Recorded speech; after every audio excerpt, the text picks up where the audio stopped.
November 23rd. Motion. Second. Any additions or corrections to those minutes? Hearing none, all in favor, say aye. Aye. Opposed? Okay, the minutes are carried, and I have no communications to bring forward tonight. Next item is public input. It looks like we have 6 individuals for public input for tonight. We'll move it up from 3 minutes to 5 minutes if you want. Just make sure you keep your items relevant to what the board discusses and the items that we have to deal with. And as I call you up, I'll give your address, and then I think we have to pass this mic along, I believe. So I'll pass this down. The first one would be Matthew Spalding, 3223 Goss Lake Road.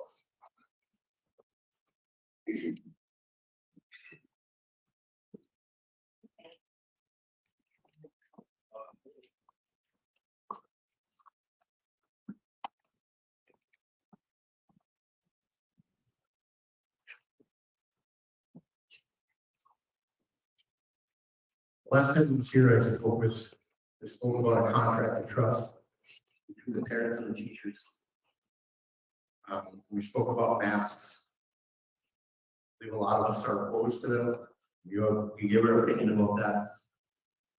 I don't think it really matters too much because I don't think any of you guys are listening. Majority. My daughter is 12-year-old. She lives in Washington. 2 weeks ago, she was actually in tears because the mask is hurting her ears. I have nothing else to say about that, except for I just tell her to do what she's told, because we all have rules to follow. But it's very upsetting. I also went to parent-teacher conferences, and I know that we've spoken about CRT issues, and you say that you don't teach CRT. I've seen a lot of pictures, posters in the hallways at Washington Junior High School. With CRT ideologies, I don't care if you call it EDI or CRT, whatever it is, it's the same thing. One of them said, unapologetically queer. And there was a picture of a young person, a child on there that I'm assuming is homosexual, which is fine. My daughter asked me, why would you like that? Yeah. And I said, it's not that I don't like that. I they have enough to apologize for, not to me anyway. It's between them and God. I don't judge them. I just don't think the teachers and the schools should be teaching you about that. And she said, I don't understand what it means anyway. So that's exactly my point. And I'll tell you right now, my daughter has been raised to treat everybody as equal. She doesn't know any different. She has no idea the difference between any sexualities. She does not look at any other race differently. That's something that's taught in the homes. And it's upsetting. But like I said, I don't think it really matters because we come here and give our opinions every month, and it's like a proverbial pacifier that we stick in our mouths, letting us speak here with no response.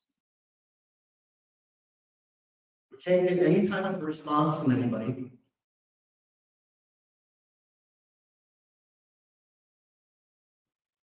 And it's disgusting. I'm very upset with the fact that we're not getting any type of answers. I know there are some people here for masks and things like that. I don't know where their kids go to school, but from the majority of what I can see, they do not like it.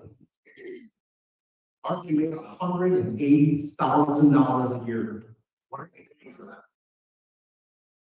We just need some sort of feedback. That's why I am running for school board.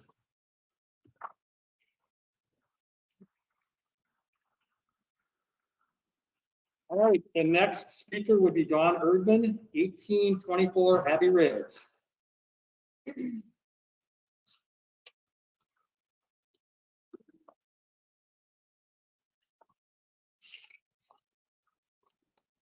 Good evening, can you hear me okay? Some of you that are here tonight are here praising and following whatever the school board decides, or should I phrase that, whatever the superintendent dictates to the masses. But heaven forbid, if I can even say heaven anymore, I don't know. Some are here because they're concerned parents and citizens, and they're expressing concerns and have questions. Number one, especially in the light of the not so glowing continual decline of Manitowoc's educational results. Number two, regarding the concerns of the curriculum being introduced. I understand what public comments mean. It's just that, public comments. But would it be so inconceivable that the board actually try to answer some of these repeated questions and show some due diligence? Be a trendsetter. Add a question and answer session to the agenda. Make the time you actually spend at these meetings count for something.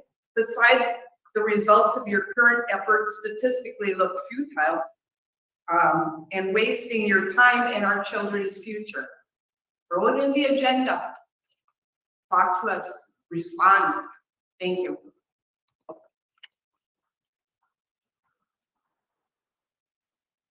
All right, the next speaker would be Christine DeMay, 2000 Johnston Drive.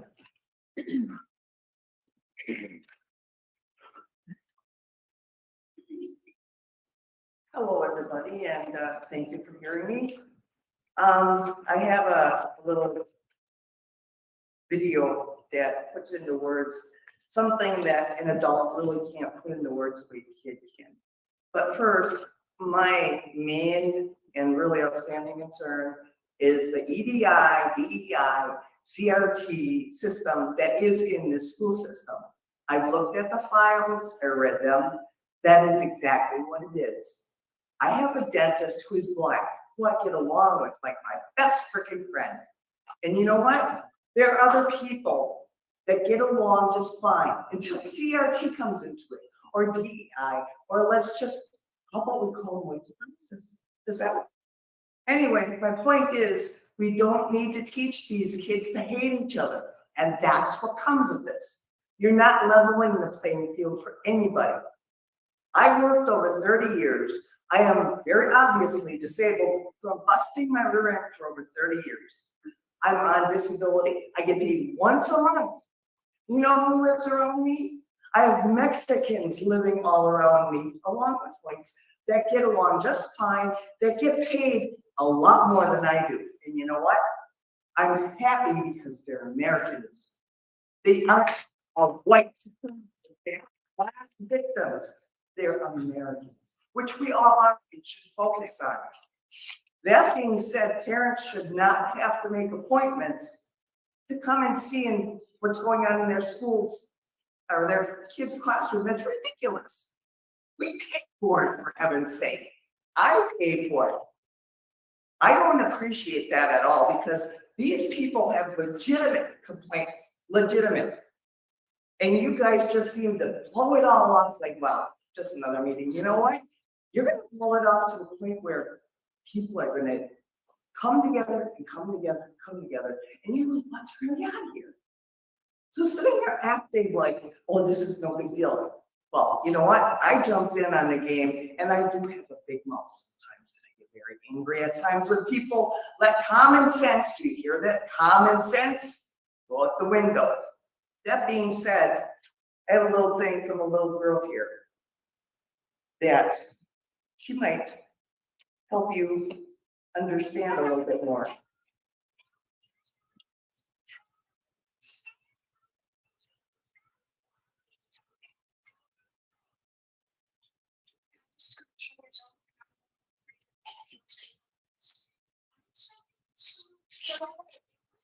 In the beginning, this real.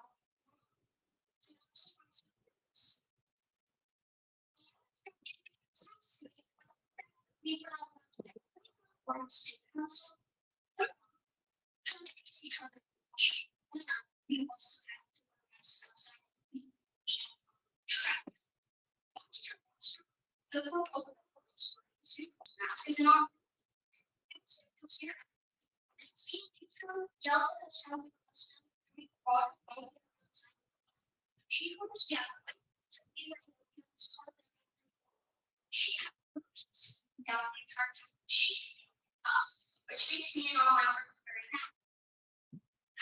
and it seems unfair to just take so order, yell while they know it's kids and we need to hold this. I just this and she said go kids. See.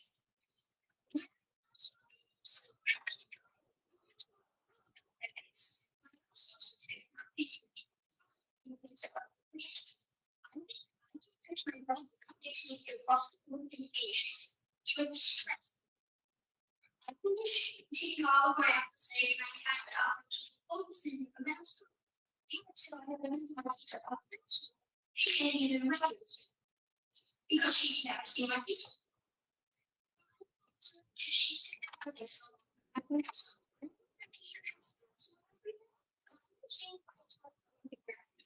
I'm impatient at choice. He's really anxious to find himself. It seems all the seats on there don't make sense. I'm missing people's face. I miss the way things used to be. I'm scared I'm gonna go back to life. It doesn't seem like something we should have to ask. People or permission for. Please recognize my chief. Take notes. So much to end here on a plane, like that. Thank you for your time. Thank you, guys. All right, and the next speaker would be Tony Blasdelica, North 13th Street, Manitowoc. Good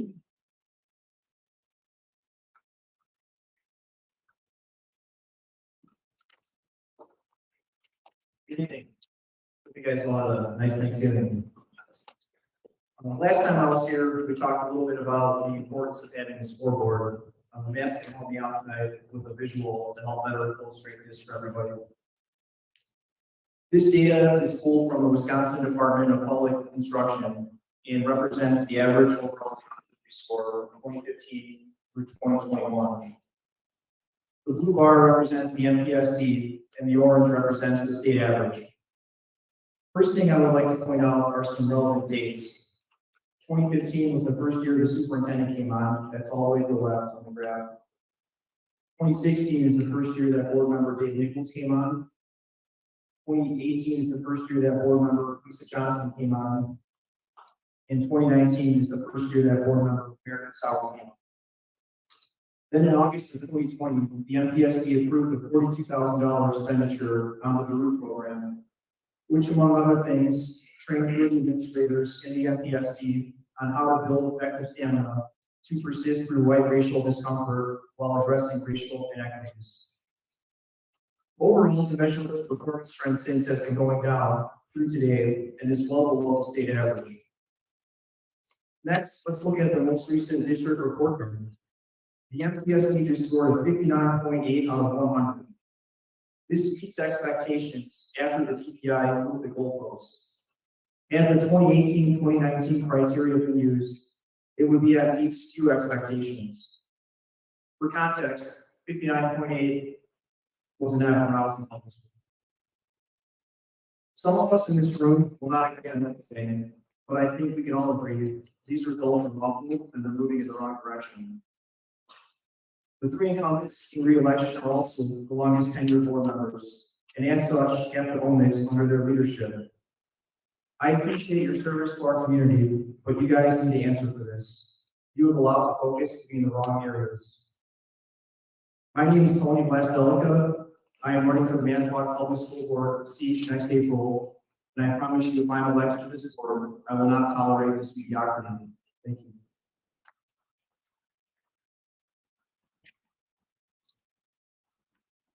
The next speaker up would be Jeanette DeSheen, South 15th Street, Manitowoc. He doesn't appear to be here. And then the final one would be Maury Yost from Centerville.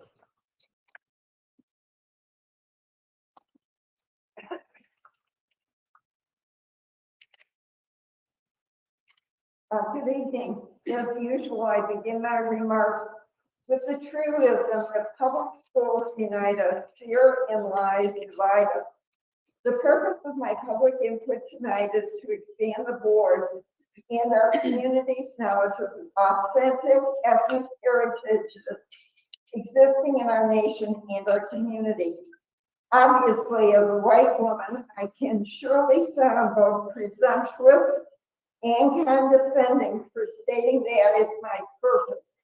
Bear with me. As a youngster, I remember seeing men carrying signs declaring, "I am a man," and wondering why they needed to state the obvious. That was my first brush with developing empathy, the ability to understand another person's thoughts and feelings in a situation from their point of view. Empathy is feeling with the person. Empathy doesn't just happen naturally for a lot of people. It is therefore a conscious choice we have to make. And the more we practice empathy, the more intuitive it becomes. One of the most formidable ways to begin to empathize is by reading or listening to Nicole Hannah-Jones' Pulitzer Prize-winning work, 1619. It chronicles 400 years of Black American history in the struggle for full equality. We know that 65% of MPSP students are white, so that also means that 35% of our students are not. Without accurate historical knowledge and empathy, they face obstacles in attaining their full achievement potential. That history impacted our nation and community in so many ways, including impairing intergenerational wealth building, as when returning soldiers of color were denied GI benefits. That exploitation continues today as some property appraisers base their estimates on homeowners' race rather than on the property. In contrast, there's also awesome goodness too. As the father of twins, one Black and one white, remarked, quote, "I hope that a lot of people can see that color really isn't a big thing. What's important is love," the proud dad said. "Mysterious things can happen and life is a blessing." So in this blessed season, empathy makes whatever greeting you exchange, whether it's smile or Merry Christmas or Shalom or peace be upon you or celebrating love, community, and family, an acknowledgement that we are all one race, the human race. Okay, thank you. And that will close public input.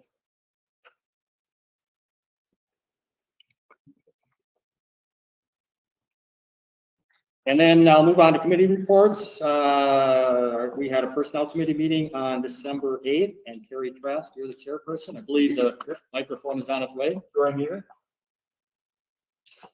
Do I? Well, I think it's All necessary right, for there we the go. People that. feed that's, yeah. I mean, this is not Virtual much of a feed, yeah. report. We met, we had the opportunity to have Joyce with us. And she filled us in on a number of important areas, such as the employee-sponsored clinic, told us about that. I mean, all of this is to keep us up to speed. The staffing process overview, which is about to begin in probably late February, early March, and some of the difficulties that are involved in that, and also the problem and the opportunity with substitute teachers. Our problem, their opportunity, I guess, is a shortage, and yet we seem to be coping fairly well with the problem. The committee then went into closed session, during which time we talked exclusively about how we were going to organize the discussion and the decision-making process during the closed meeting later on the agenda that deals with the initial evaluation of the superintendent. Any questions? Colin.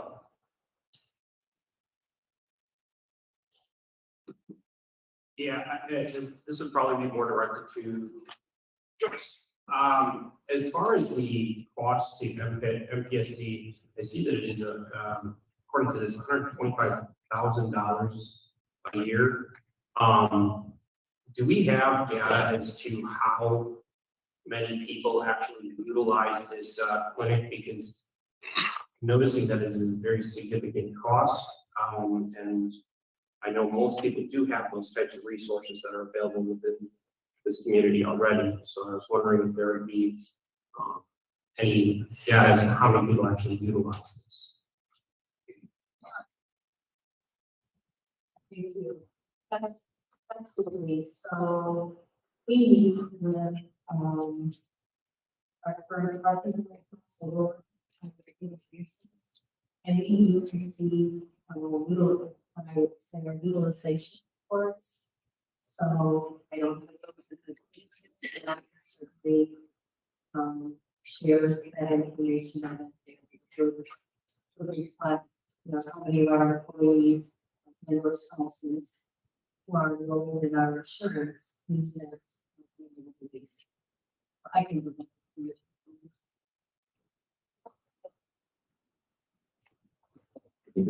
Go ahead if you, are you done? Okay. Okay. Pass the baton here. Okay, all right. If there's no other questions for Carrie, I would entertain a motion in a second to approve the minutes from the open and closed portions of that meeting. Got a second? I'll second. Any further discussion?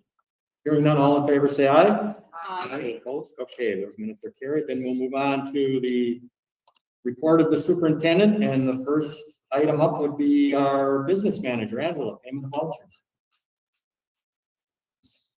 Fill in.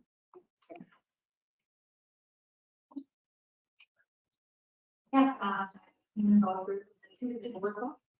And for November, we're getting $614,282.57 for accounts payable expenditures to approve. $2,274 for the related payments to the system. And payroll, the amount of $2,189,800. So there are quite a few voided checks listed, and sometimes they're down. The largest issue we run into with voided checks is when we have submissions. We sometimes with COVID-related things, shortages of referees, we have additional changes last minute in referees. So that's why we want to slide them.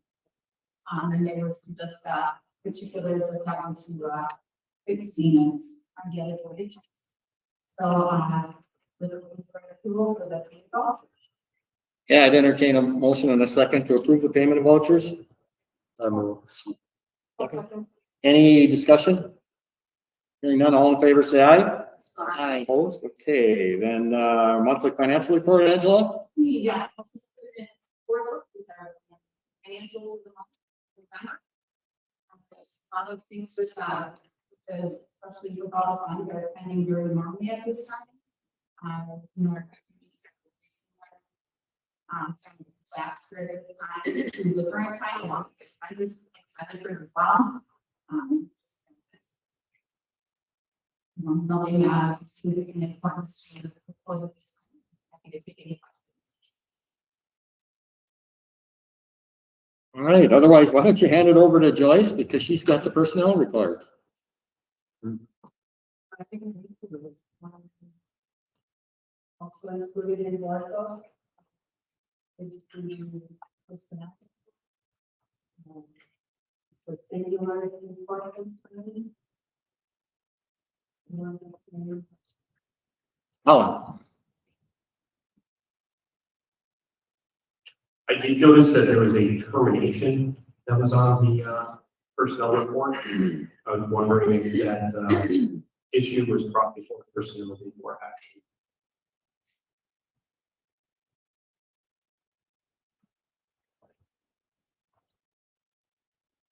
Does it come before personnel? We don't do support staff. No. I guess the reason that I'm asking is because it just, I would like, we want to do, the reason that I'm asking that is we do the, exit interviews and things of that nature, is there like, you know, when somebody's terminated, obviously there's a reason somebody's terminated. Is there an issue that they are being terminated for that personnel would want to maybe address? Well, for the board, termination? or the personnel committee or the board would address it if that individual would oppose it. They have the right to do that. They could oppose that termination and then come to the board and give their, you know, their position on it, and then the board would have that information. But normally, if an individual is terminated, unless they appeal it, we don't become involved. It's not our decision to do that. It's the individual's determination that they accepted it. So that's why. I can speak, but, and maybe the term is misleading, termination. This was, not a termination of this new evidence. But employee with a voluntary. Okay, that's what, yeah, it's much more clear, yeah. Because as I'm reading it, I'm looking at, was there a behavioral issue? Was there a, you know, trend? This was kind of a unique situation, but this was the employee themselves. Okay. who terminated. The district would not make a decision or recommendation. And I'm aware of the sensitive nature of those things, and that's kind of why I was trying to pose that question Yeah. in a specific manner.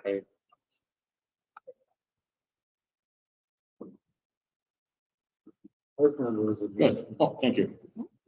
Yeah, that would be a. Okay. Okay. Are we all right with that? Okay. Then I would entertain a motion in a second to approve the personnel report. So move. Second. Any further discussion? Hearing none, all in favor, say aye.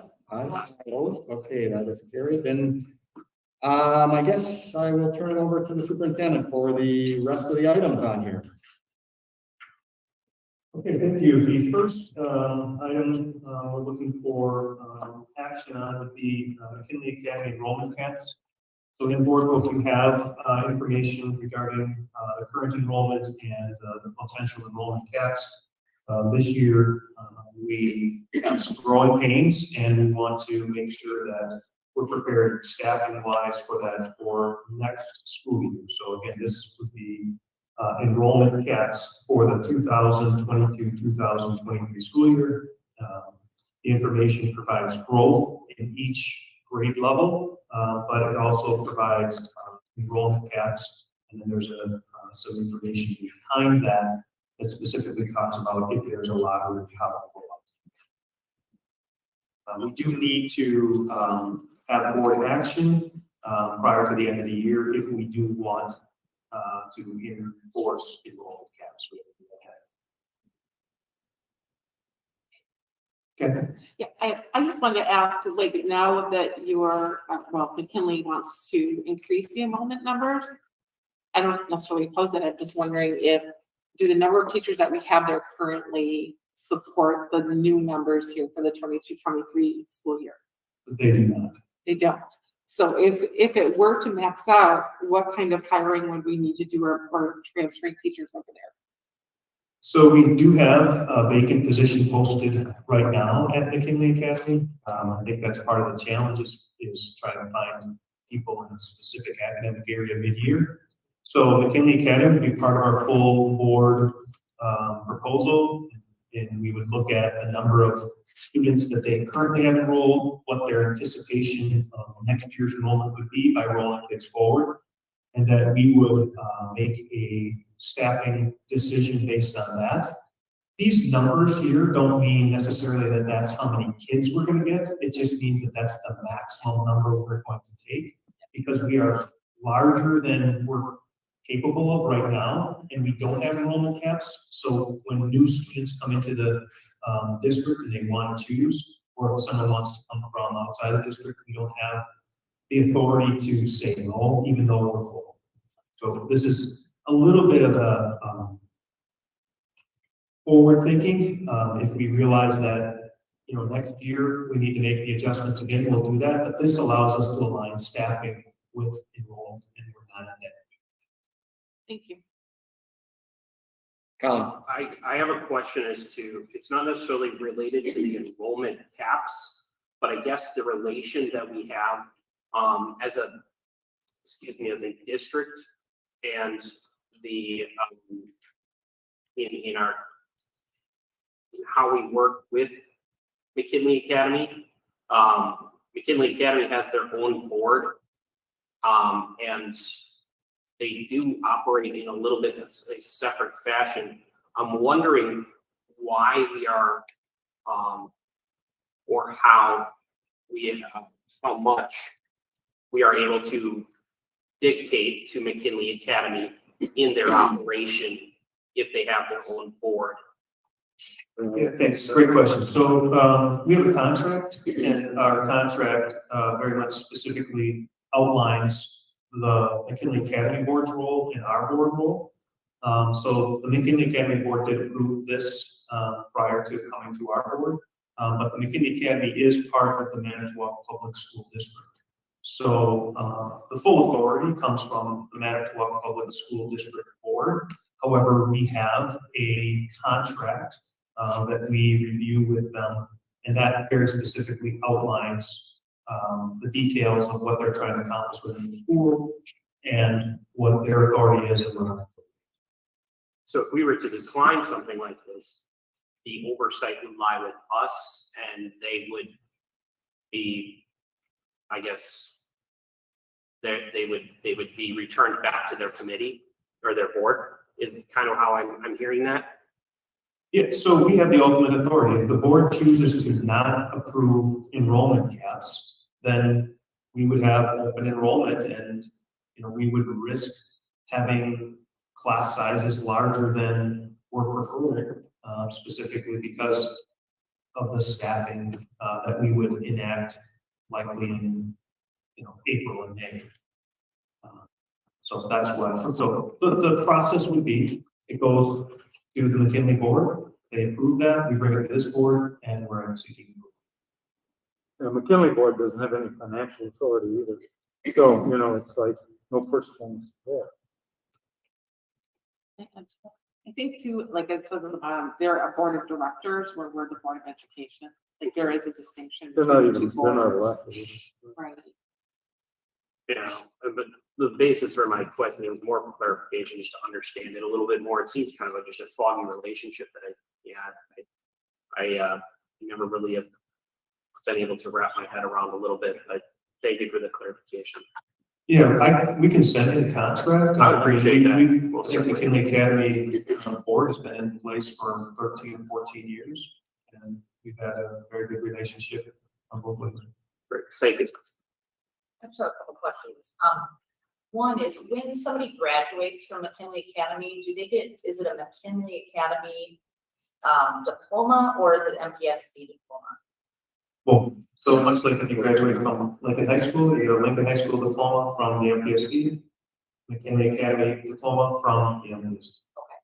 And then the other question I had was, I noticed from September till December, there's a decrease in enrollment. And I was wondering, the students that have left, do we know why, what's generating that? And have they come back into just the regular MPSD programming? It's increased. There's a couple grades that have. Right, I guess I'm looking individually. Oh. So, 12. right, in general, about 10%, 7 to 10% of our population is what we would call whole, meaning they're in and out. So I don't have my fingertips have the data to say where the students went, whether they came back to the regular face-to-face instruction, or whether they moved out of the district or chose to go back to the district that they were from. We definitely can see that, but in general, again, somewhere in the range of about 7% of our student population moves from one building to another throughout the year. Hundreds of kids in and out every single. Stacy, it's a two student game, isn't it? Yeah, I guess I was looking at. Yeah, you were looking at per each grade. class. Yeah, I was looking right, at per per grade, grade. There are some grades that have different grades. Any other questions on enrollment caps? We'll bring something similar to the board in January when we talk about the district's open enrollment, but this is a separate piece.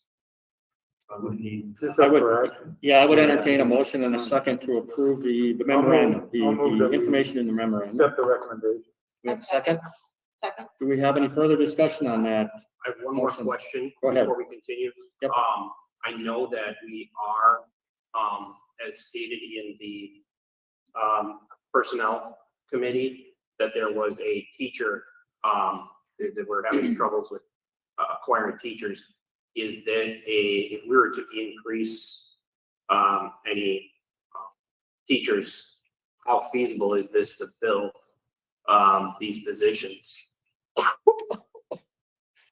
So we're not asking to make any staffing changes right now. Right, but if we were to increase the capacity, we would obviously need to increase the teachers to support that capacity. Correct. We increased, I want to say about 8, is that the number you had for virtual instruction for McKinley this year? 8 staff members this year. So part of the recruit process is timing. So when we are looking for staff in April and May, we've been very fortunate to be able to find people and recruit them to come to the MAST. Right now, in December, it's very difficult because people have contracts and they're not ready to leave where they're at, and there's a shortage of them. So we would post those jobs in, if in fact we increased in April, March, April, May. And we would, I would be confident that we would be able to find people who are interested in that. We didn't have any problems this past spring and summer. Thank you. And this number is a maximum cap. It isn't saying we're going to have 304 students. Right now, we don't have a cap. Right. So we could still get 304 students, but yeah, I understand. Then we'll have to deal with it. A different set of problems. Yeah, and hopefully if there are additional students to the 166, if those are new students into our district, that's a good thing. So, It's to be noted that last year McKinley Academy had 40 kids. So that's kind of why we need to look at a cap, because, we felt this was the maximum we could handle. I don't anticipate 300 kids. Yeah. That would be a lot, but we have to have, by each grade, we need to have some maximums. And as you see in some of the upper grades, there's some significant numbers. We really can't handle more than that. So, yeah, that's it. Any other questions? Stacy? Yeah, our overall pool of teachers that we have for MPSD, if it makes sense to transition them to the McKinley Academy, does that happen? Is that part of the contract, or is that you have to be in the Academy pool? That's what I'm saying, or apply versus, like, let's say a high school teacher moving over, middle school moving over. Does that make sense? Yeah, so, great question. The McKinley Academy jobs would be posted, much like a job at Lincoln or at Riverview or any of our spots. If an internal person from one of them wanted to do that, the process would be the same at McKinley Academy as it would be at Lincoln and Wilson. So, they are part. If we do need to reassign, so the district has the right to reassign teachers, we could reassign somebody to McKinley. And we could reassign somebody from McKinley Academy to another spot in the district. So again, employees in MPSD sign a contract to work for the district. We always have goals. They're going to keep in the same spots, but ultimately it's a certified and qualified. So McKinley is part of that. Any other questions? We have a motion and a second. All in favor, say aye. Aye. Opposed? Okay, that motion is carried. And move on to the district data and goals. And I guess that's Jason and Pam? Yeah, I'll just give kind of an overview here. We shared last meeting with the board, just the overview of the district report card. And we shared with you in board book a significant amount of data available to review. And the data talks specifically about some historical data, very specifically where we've been previously. Some of the goals is very specifically that each building has. And we talk about moving our students forward in their learning and achievement. So a couple of things just to keep in mind as we talk about student achievement and how we're going to continue to improve our student outcomes. First, I'd say it's always a great opportunity to have a conversation at the board level about what matters and how do we engage students. That isn't, our student learning is not falling on one specific department. There's all kinds of pieces that are very evident in that.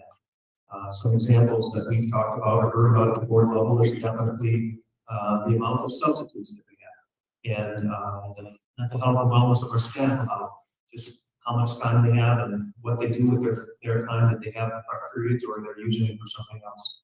We're going to talk a little bit more about student behaviors and the outcomes that happen when we have those. We can talk about the shifts that we've had in our district over the years and the focus that we've had on adult issues, great alignment where teachers are going to be. How do we place adults in specific areas? And so we're going to spend some time, and we've spent a lot of time, the data that our staff has had and reviewed was available to us this summer. And so we spent a lot of time individually at buildings reviewing that data and coming up with academic program plans in order to improve student outcomes. So I will definitely turn this over to Jason and Pam, but I definitely wanted everybody to get an understanding that the factors that are within student achievement and student outcomes are more than just one department. They're all of our concerns, they're all of our ideas, and we definitely want to continue to work together as a group in order to improve our student outcomes. So with that, I will hand the microphone over to Jason Penn and they can talk a little bit about the information and answers. As Mark indicated, the data provided students all around the state. The state provides this data to schools to utilize dashboard.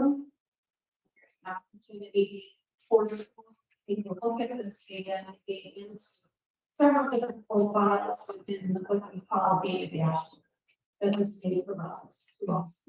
It looks very similar in many ways to public search.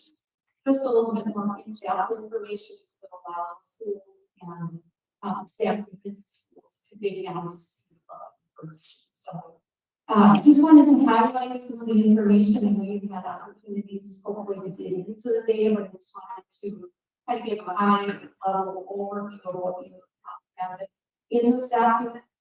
First one here of the 2021 report. And that really is just a summary of where the district and the schools were in their accountability scores and their ratings. And looking at reading ratings, achievement growth, target results, and on-track differentiation skills that we used to determine the cost. State accountability report card data looks at that system that was used previously to give school report scores, and that, keep in mind, is different than what was this week's scores. So that 2018, 19, and prior, the state used ELA math achievement, growth, closing gaps, and graduation rate closing gaps where it was applicable to determine the overall score. The next document takes the data provides a longitudinal picture of achievement gap exercise data, and that is looking at the achievement gap exercises between various subgroups based on the state assessment data. Again, these subgroups are subgroup information that the state provides to us. Keep in mind that the larger the number in this data indicates the larger gap between the target group and the non-target. So we have a bit more information here that spells that out. Then you have Next document takes a look at the ELA and proficiency longitudinal data, and that's by grade and subgroup since 2016-17. The subgroup information is from board, and the grade data includes counts for receiving counts is a reading readiness assessment that we are required to administer based upon state direction. Then we have the historic statewide skill proficiency data. This just gives you an opportunity to look at skill strands by grade level and see how our students perform on different skill strands that made up each of those assessment areas. These skill strands are limited to the competency standards. And so we take a look at and dig into our common core standards, which form the foundation of our curriculum. These are the skill strands that we focus in on in each of those areas. And the last pieces of data that we have are student engagement survey data. The first one looks at the longitudinal picture 2017-18 by grade level, and looks at the scores across several different indicators, keeping in mind that we was new last year. And then the 2017, the data from 2017-18 in terms of subgroup scores on the student engagement survey. So those are the data pictures that you have available. Any questions about that? Over to Jason for this.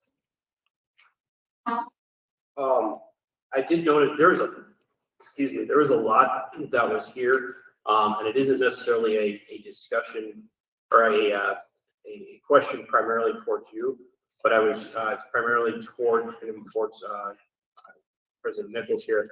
If maybe we could bring this added to our agenda,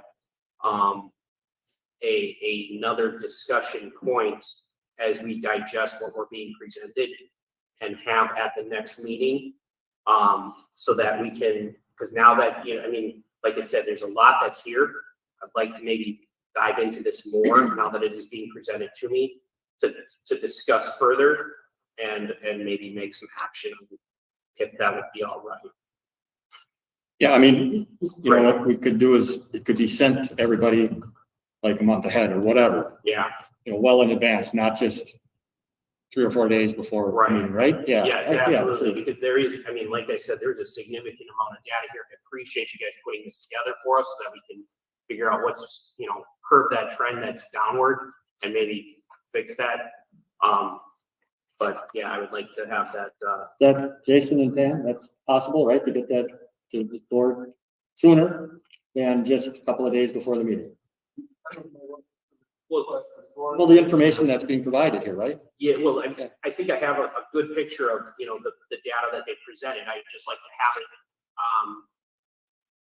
I would like to tackle this at another, meeting coming up, so that we can have some actions to solutions to what we are being presented with. Okay. And Kerry? Yeah, I think a meeting is probably insufficient for this sort of material. In that every time I look at this stuff and every time I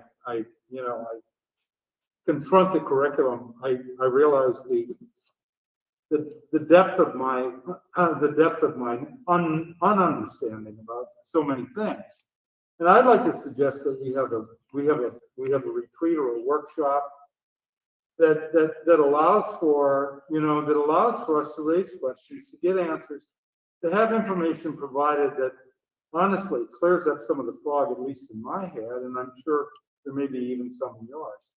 But I don't, just going through this stuff, it's like I'm thinking, holy man, what am I supposed to know about this, and why don't I know it? I mean, it's a very complicated area in which we had no kind of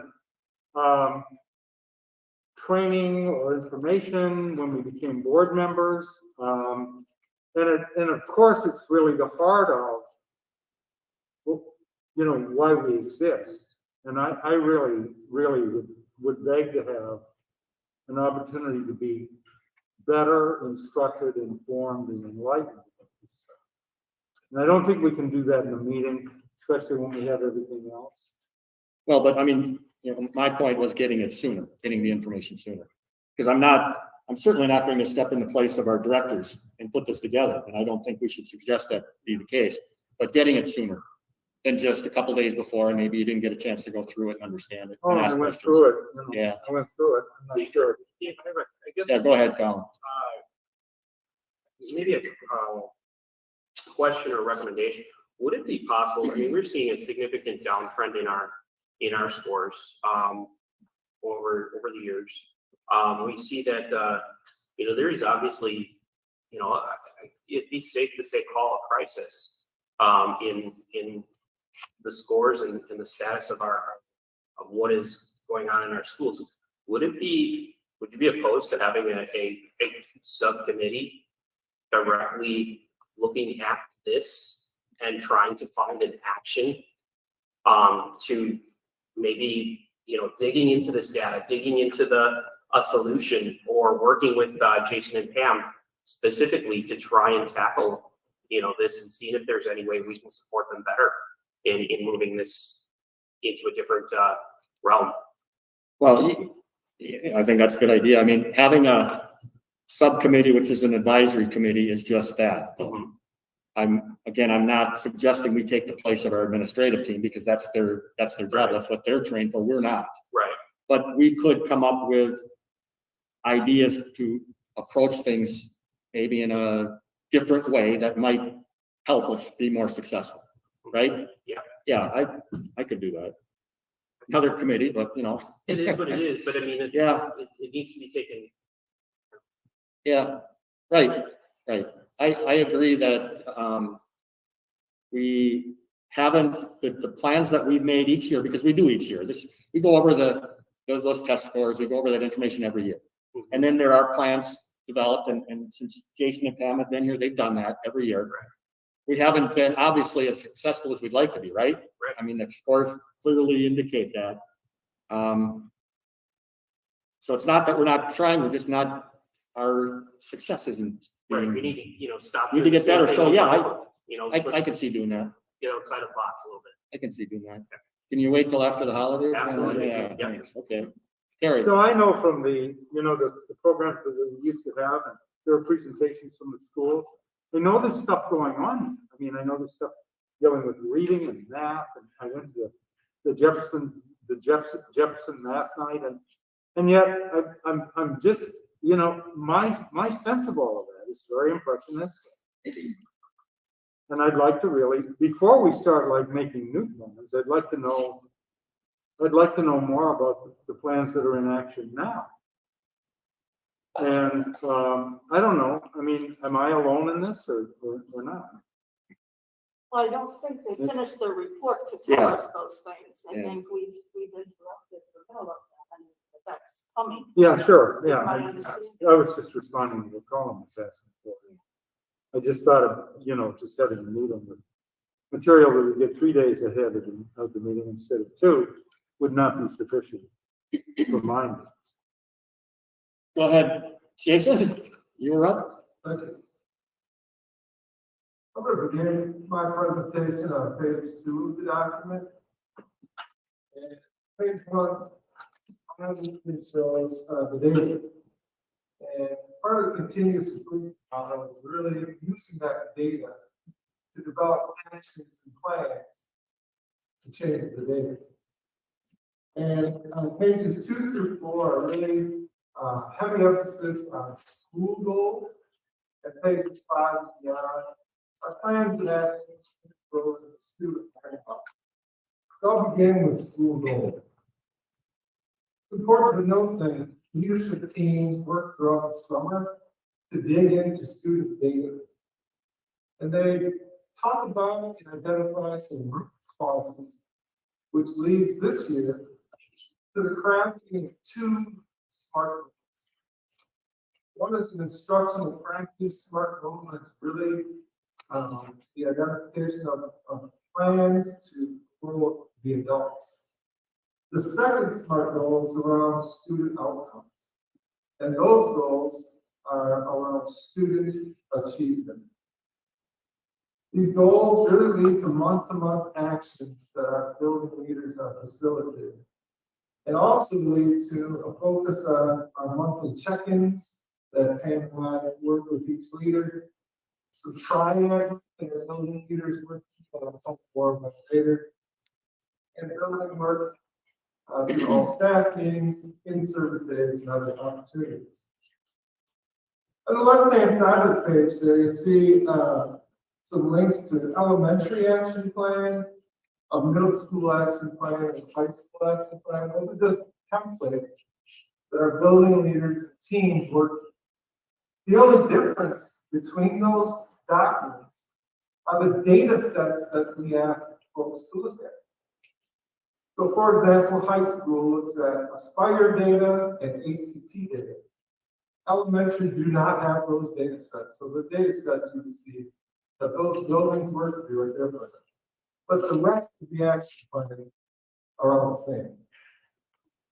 Pages 2 through 4, the rest of those pages are in the instructional SMART goals that each building has this year and the student outcome goals.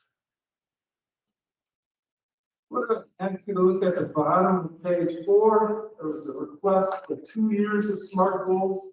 So there's a link at the bottom of that chart there to the 2021 school goals for each. Colin mentioned that we have to do things differently and better constantly. One thing that you'll notice there is that last year's SMART goals were just one goal. And we saw a combination of instructional goals and student outcome goals. That led to that revision of those action plans where we separated the two. So you'll see a difference in the crafting of SMART goals from last year to this year. On page 5, you'll find some things that are led by and facilitated by the Student Learning Office. We believe that we have some opportunities to grow across our district in 3 key areas: a focus on learning, results orientation, and collaboration. And through those 3 lenses, we believe that core tier 1 core instruction, that's the instruction that occurs in every classroom, will be improved and hence lead to increases in student achievement. So again, focus on learning, results orientation, and collaboration. The goal is to positively impact tier 1 instruction. And that's the instruction that occurs in every classroom in our district. There's 3 components there in line with those things. The first is focus on learning. Really think about 2 things when we think about focus on learning. One is clearly understanding and sharing what we want students to know and be able to do. And that starts with our state standards, and it leads to daily learning targets that you see in classrooms across our district. The second part of the focus on learning is how will we know if students are learning? And that really is around assessment, formative and summative assessments. So gathering data around if the students are learning. That's to show some of the things that the Student Learning Office is working towards a focus on learning. The first is the teaching, learning, and assessment commitments. These commitments were collaboratively established. We believe that research and best practice indicate that if we live up these commitments, we'll be supporting our mission and vision at high levels, and hence we'll see student achievement growth. The next document, there's a lot of documents, I understand that. The next document is a student 360 process slideshow. And that slideshow, or that process, was developed, again, collaboratively, working with many departments, teachers, and building leaders. And it's a process that really looks at the whole child collaboratively to identify some gaps in either intervention or enrichment. So if there are gaps where students are struggling and they need intervention, or they need enrichment. This outline is the process that outlines the collaboration that goes into this positive gain. The next section there is just some groups of folks that we have a unique opportunity to work with. We have math coaches in many of our buildings. We have reading teachers in all of our buildings. We have English learning teachers in every building as well. And these professionals work to grow and strengthen the instructional strategy toolbox of all professionals. These folks are in classrooms working with adults, working with students, and joining the collaborative process when teachers are meeting. The next document is pieces of professional development versus a summer professional development catalog. The second is the professional development plan for the 21-22 school year. Those offerings again align to growing tier 1 instructional strategy. The summer catalog are optional for folks. We have many people engaged in those learning opportunities.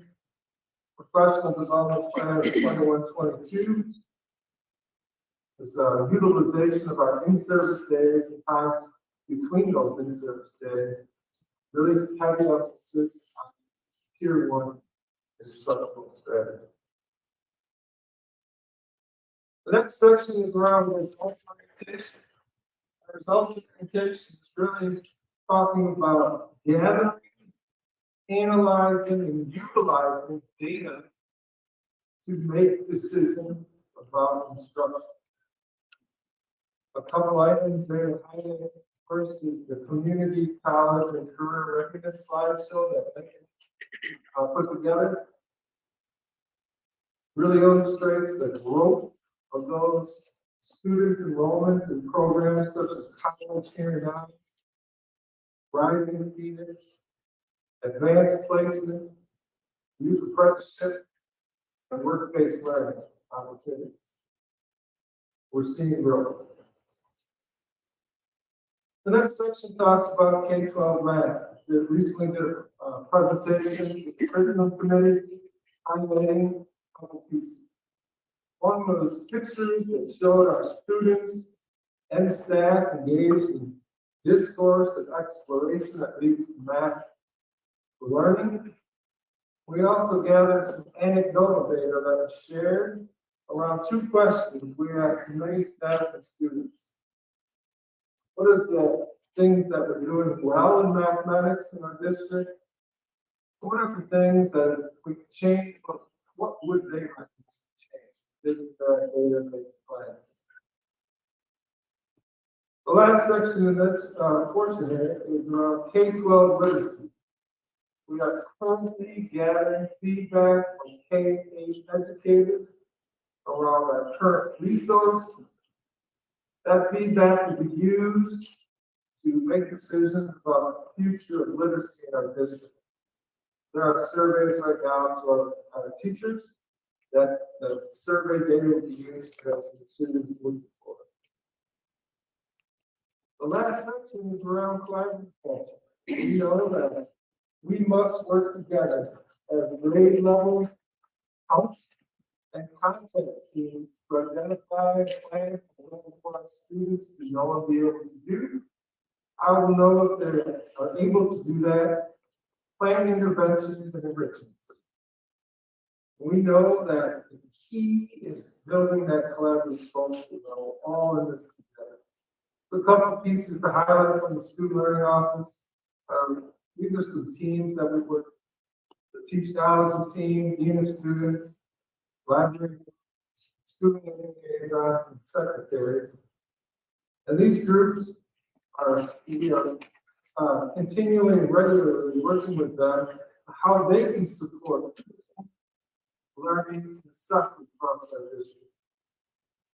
And the final piece that was shared is the principal triad that I mentioned earlier. There's a principal work regularly to share updates around their action plan, share data, and get feedback from their comments. That very process, model that process that we ask our teachers to do when they look at student data as well. I know there's a lot of information there. Welcome the opportunity to dig into it number of the board. Kevin. I'm going to be just really bold in what I'm about to say here, and that is, this is far too much information to grasp within 3 days.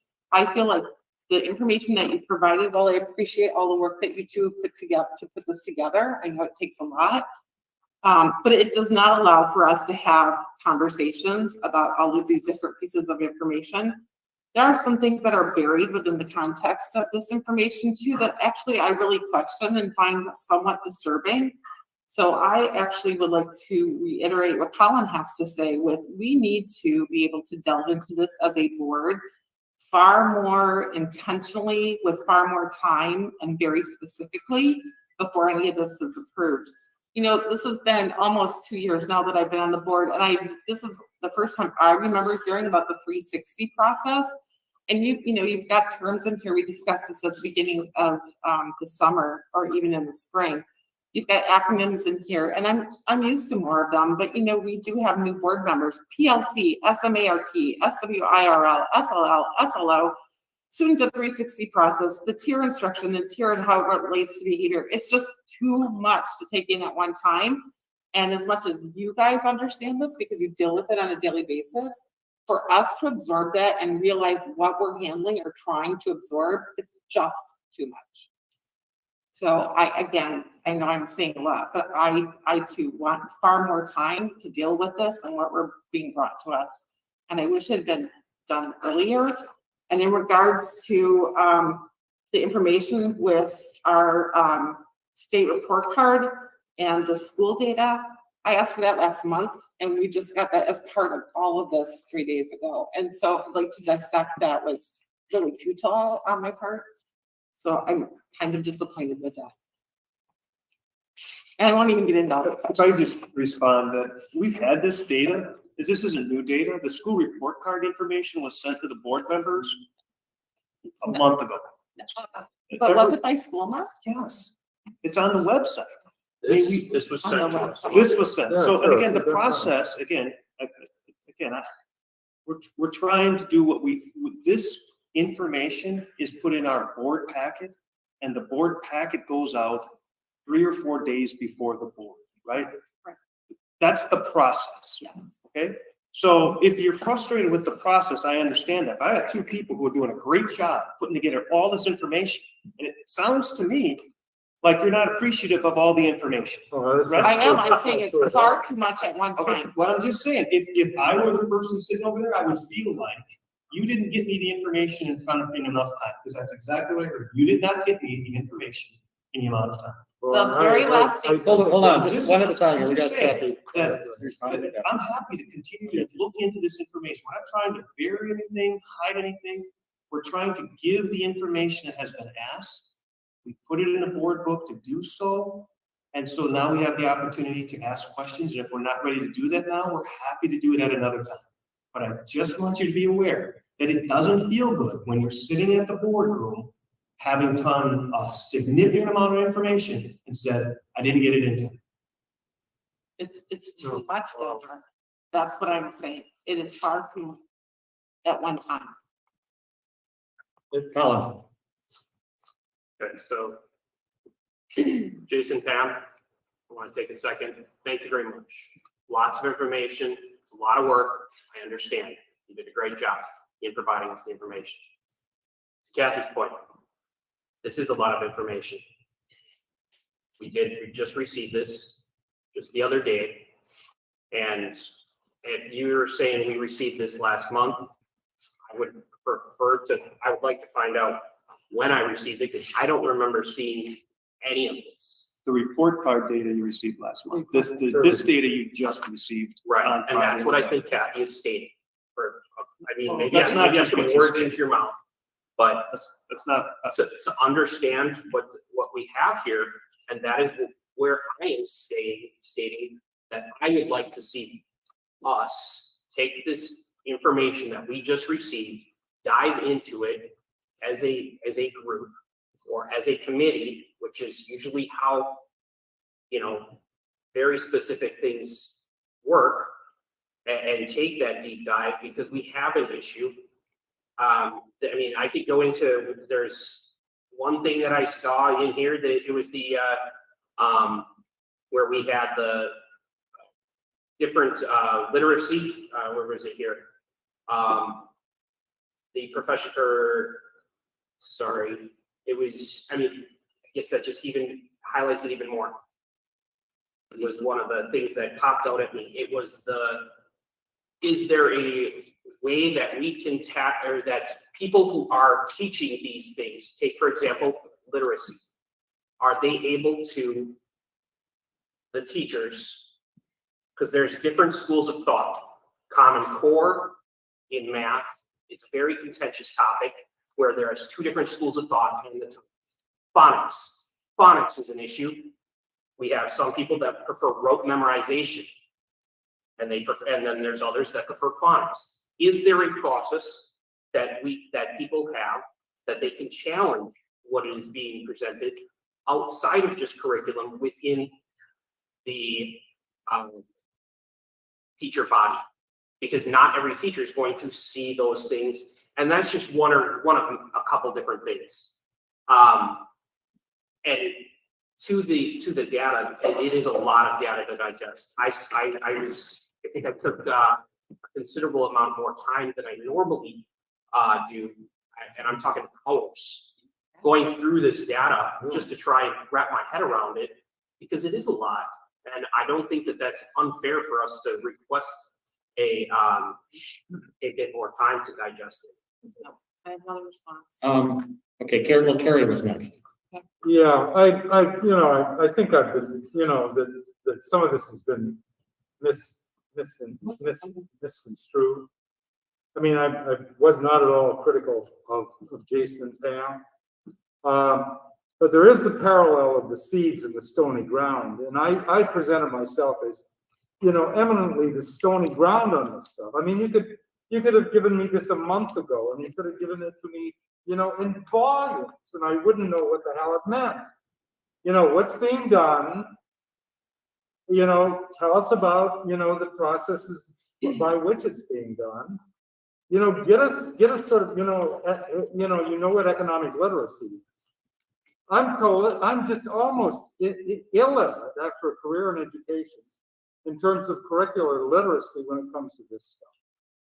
And I'm I may not learn as fast as I used to, but I want a chance to have some of this explained to me so I know what the hell is coming down when I look at it and when I listen to it. And that's not the problem. That's not the fault of the superintendent or the learning department. That's just simply because I don't have the background or the information to be able to really make meaningful sense out of what you're saying. Well, Kathy was next. Okay, Mark, first of all, you're being far too defensive. And the reason I say it is I just double checked. The information was given to us about the report card on November 23rd.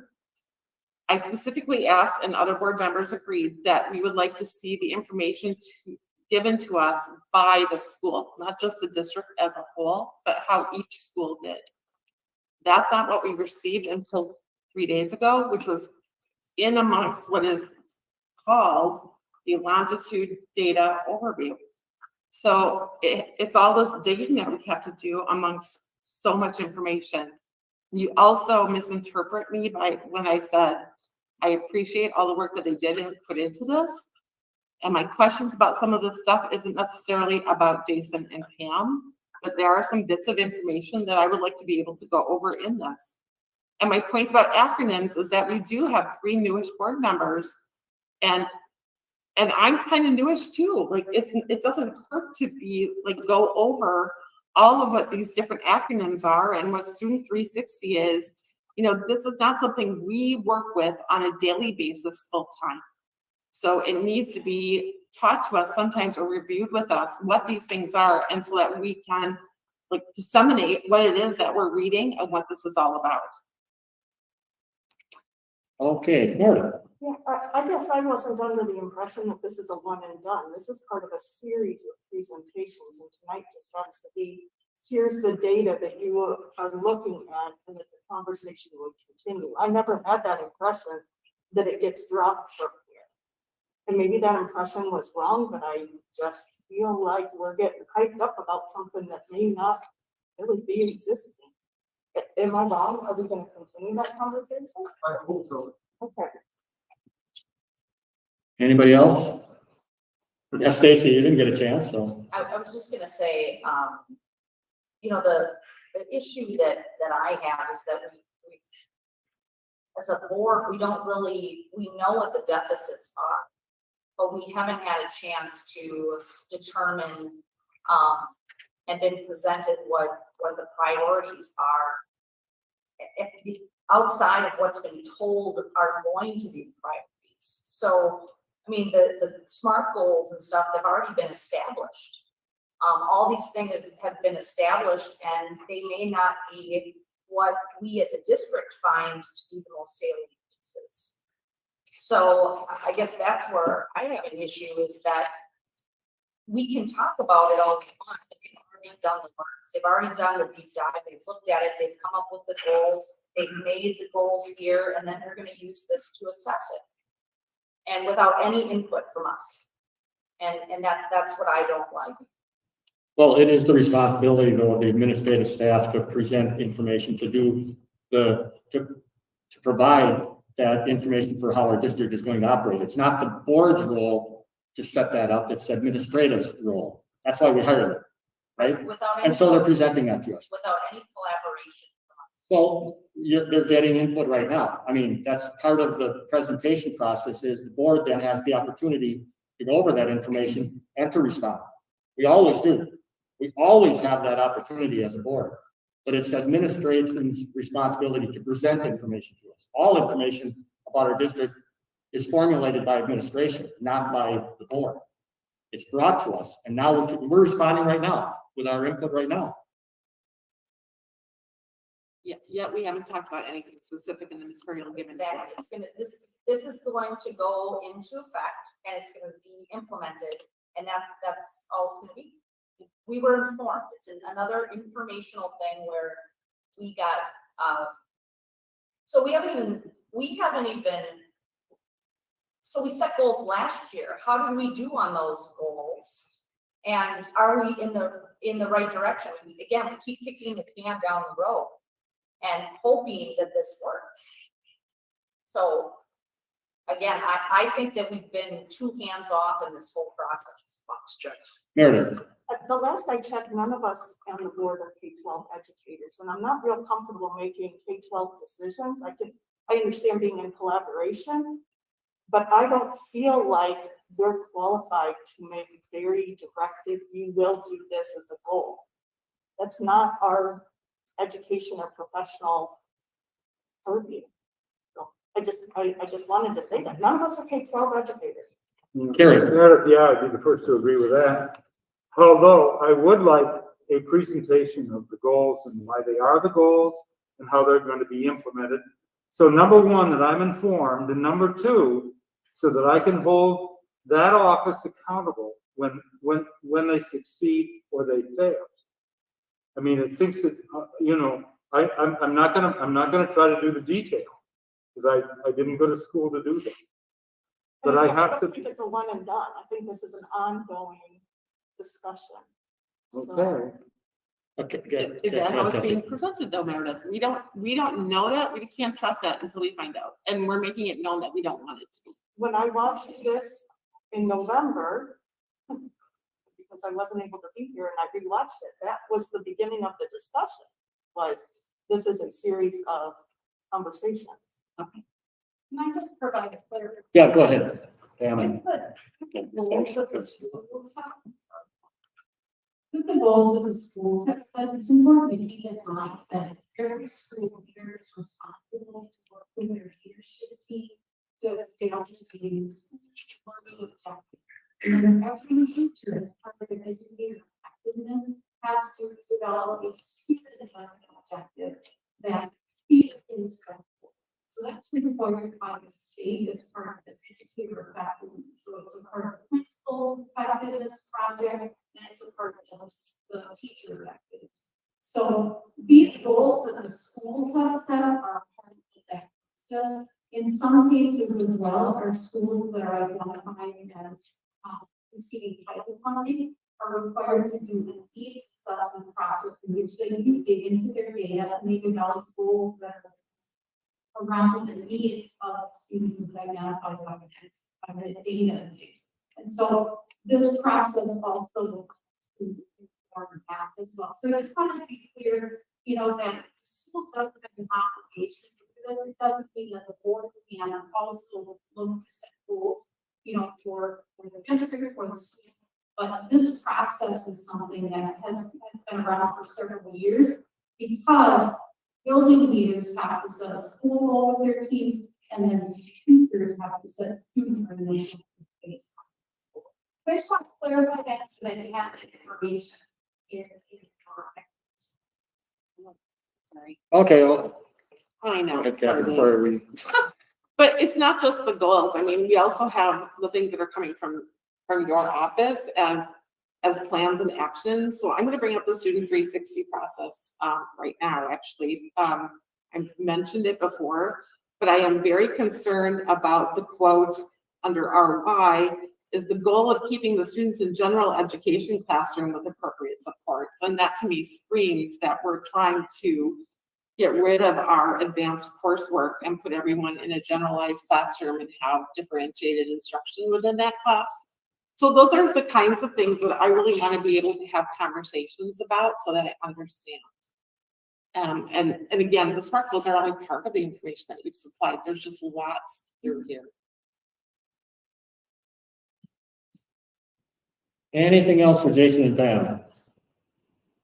Okay, thank you. And we'll move on to the superintendent goals and student behaviors. Good, thank you for that conversation. In your board book, we also have a presentation that outlines some data that we've shared specifically with our students are. And I think a general overview as you quickly look at that is that we've been hearing at the board level, had some general conversations about student behaviors. And so this data will specifically talk about student suspensions. I want to provide some background in that it is never our goal to eliminate students and the opportunities of education. We do everything we can to try to work through a process, but there are certain situations where it may require us to suspend a student, whether that's in school or out of school. The data that you'll see definitely indicates that there is a crisis in our buildings, and that crisis is elevated by the crises that our students are bringing with them to schools. I never believe that students are behaving just out of the sake of behaving because there is an issue and potentially a crisis. What we're seeing on the first slide here is just some previous school data. And this data again talks about out of school suspensions, right? And we track those within our system. The out of school suspensions from 2017 to 19 are indicated there. We definitely did not have any out of school suspensions last year, so we're just going to put a caveat that says we can't use that as a comparison. But quickly, we would say that in the first quarter, we had half the number of student suspensions, 249 days and 92 students who had an out of school suspension. No doubt that's too many. That means that there's 249 days which kids are not learning. It means there's 92 students, different students who have had significant incidents within schools in the 45 days each of the first quarter. This, reason that we put this information in here is because we know that, our district has been identified, of having too many students with educational disabilities and are Black, from the state of Wisconsin, and have been identified as, disproportionate. So we just want to get an idea of some of the overviews, in your data, that you have. It has some notes that specifically talks about where our demographics fall. But it's just some general information. We talk about the number of students suspended, where their information, where they come from, whether those students are with an IEP or without an IEP. And about 17% of our students have IEPs. They make up about 1/4 of the students who are suspended out of school in the first quarter. That's this year's data. And then again, we can talk about that disability status again. What I would tell you is that when I say to you, our students, our principals and assistant principals who are choosing to suspend students, do not do that lightly. And we absolutely know that students have the right to be in school, but we also know that we need to provide a safe environment.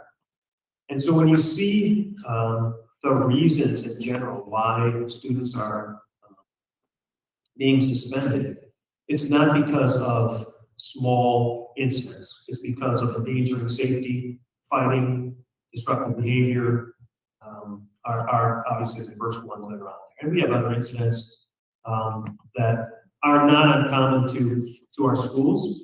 It's just something that when you look at a significant number of disruptive behaviors, increased violence that's occurring, we obviously have to choose to have students out of school. I'll pause there and say that we're concerned that all the students who are part of the MPSD are welcomed in our district. We're doing everything we can to help support them. We're doing everything we can to work with them so that all students can be successful in their schools. I'll pause there before I move on to the in-school suspensions. It's a little bit different data, and see if there's any board questions. Yeah, I got two specifically associated with this slide. First one, endangering what? Behavior. This endangering safety. Just endangering safety, endangering behavior, and it's dealing with safety. Yes. Okay. Second would be weapons. I see weapons too for suspensions. I think back to the amount of times that we've had our meetings regarding an individual not allowed back into the district. And I can think of one. So I see two up there. What is the issue? Why is there two? And why is a person just being suspended for bringing a weapon to school? Right. So I think you're thinking of a firearm. I think it is. Yeah. So there's a significant number of different things that might be conceived as a weapon. I don't have the information on what those two are. But a weapon could be, is not something, if it is a knife, for example, that there's a different definition, 3 inches or longer, it's considered a weapon. If it's a pocket knife, it's not considered a weapon. But that doesn't mean you couldn't be suspended because of that, right? It could be, if I take it out of my hands, could be a weapon. So, there are a number of definitions that public schools have that deem weapons that would mean if you bring it forward to the board for potential expulsion. We always will do that. I don't know the specifics on those two. Don't have those two in front of me, but those aren't, I believe, as you're thinking of knives, guns, explosive firearms, etc.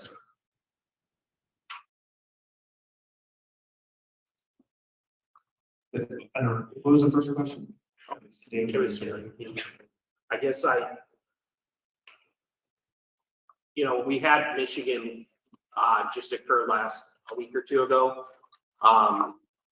And it was dealing with the school where an individual, there was many red flags where an individual should have been removed from that school indefinitely because he was endangering those people at that school. And the parents ended up, they were held accountable.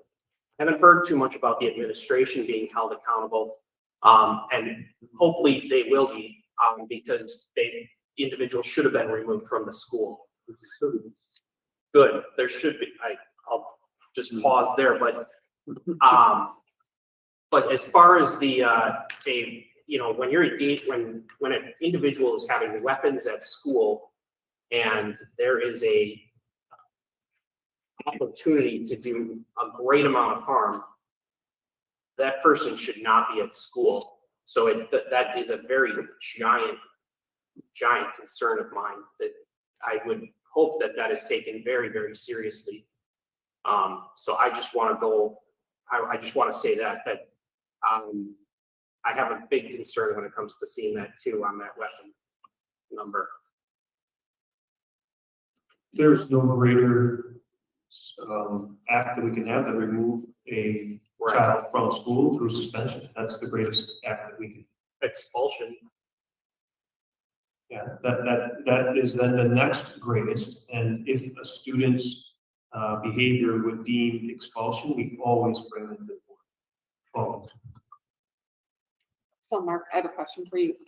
Just to clarify, so this is days suspended by incident type. So when it says weapon and 2, that's 2 days they were suspended, not meaning 2 incidents, correct? Okay. Oh, So for example, when it says sexual assault, it's 5 days, it's not 5 incidents. Okay, that's a little bit better, but Yeah. Just, okay. But so when we class, so again, let me just help you understand. These are what we call infinite campus classifications. So behaviors have to be classified and we put them in there. The weapon, as you're thinking, in this case, likely is not gun, knife, I'm thinking of brass knuckles. Right. But it does deem to be charging in this area. The likelihood that it's a 2-day suspension might also indicate the age of the child. what's the time period of this? First quarter, September to October. We have policy 5772 that addresses weapons.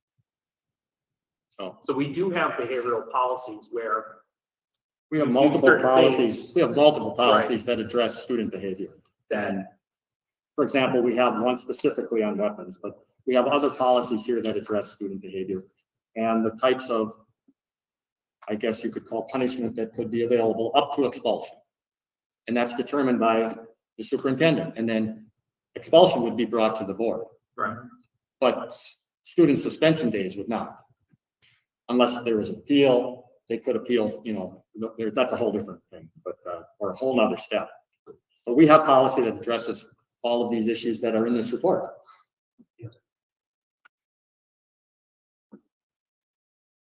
Mark, how does this appear from, say, 2 years ago, like in comparison? Like I'm saying pre-COVID, because during our COVID years, that was not, COVID time. It's not a very good comparison, right? So if you could go back. Go back to the second slide. Second. And the second slide will have previous year data totals. 2017, 18, 19, 19, 20. You'll see, in general, we have about 500, 30s, 550 would be the average.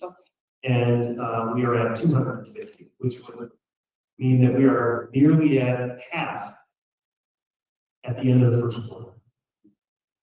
So if this model moves forward, our number of days suspended would be 1,000 compared to 516, 573, 521.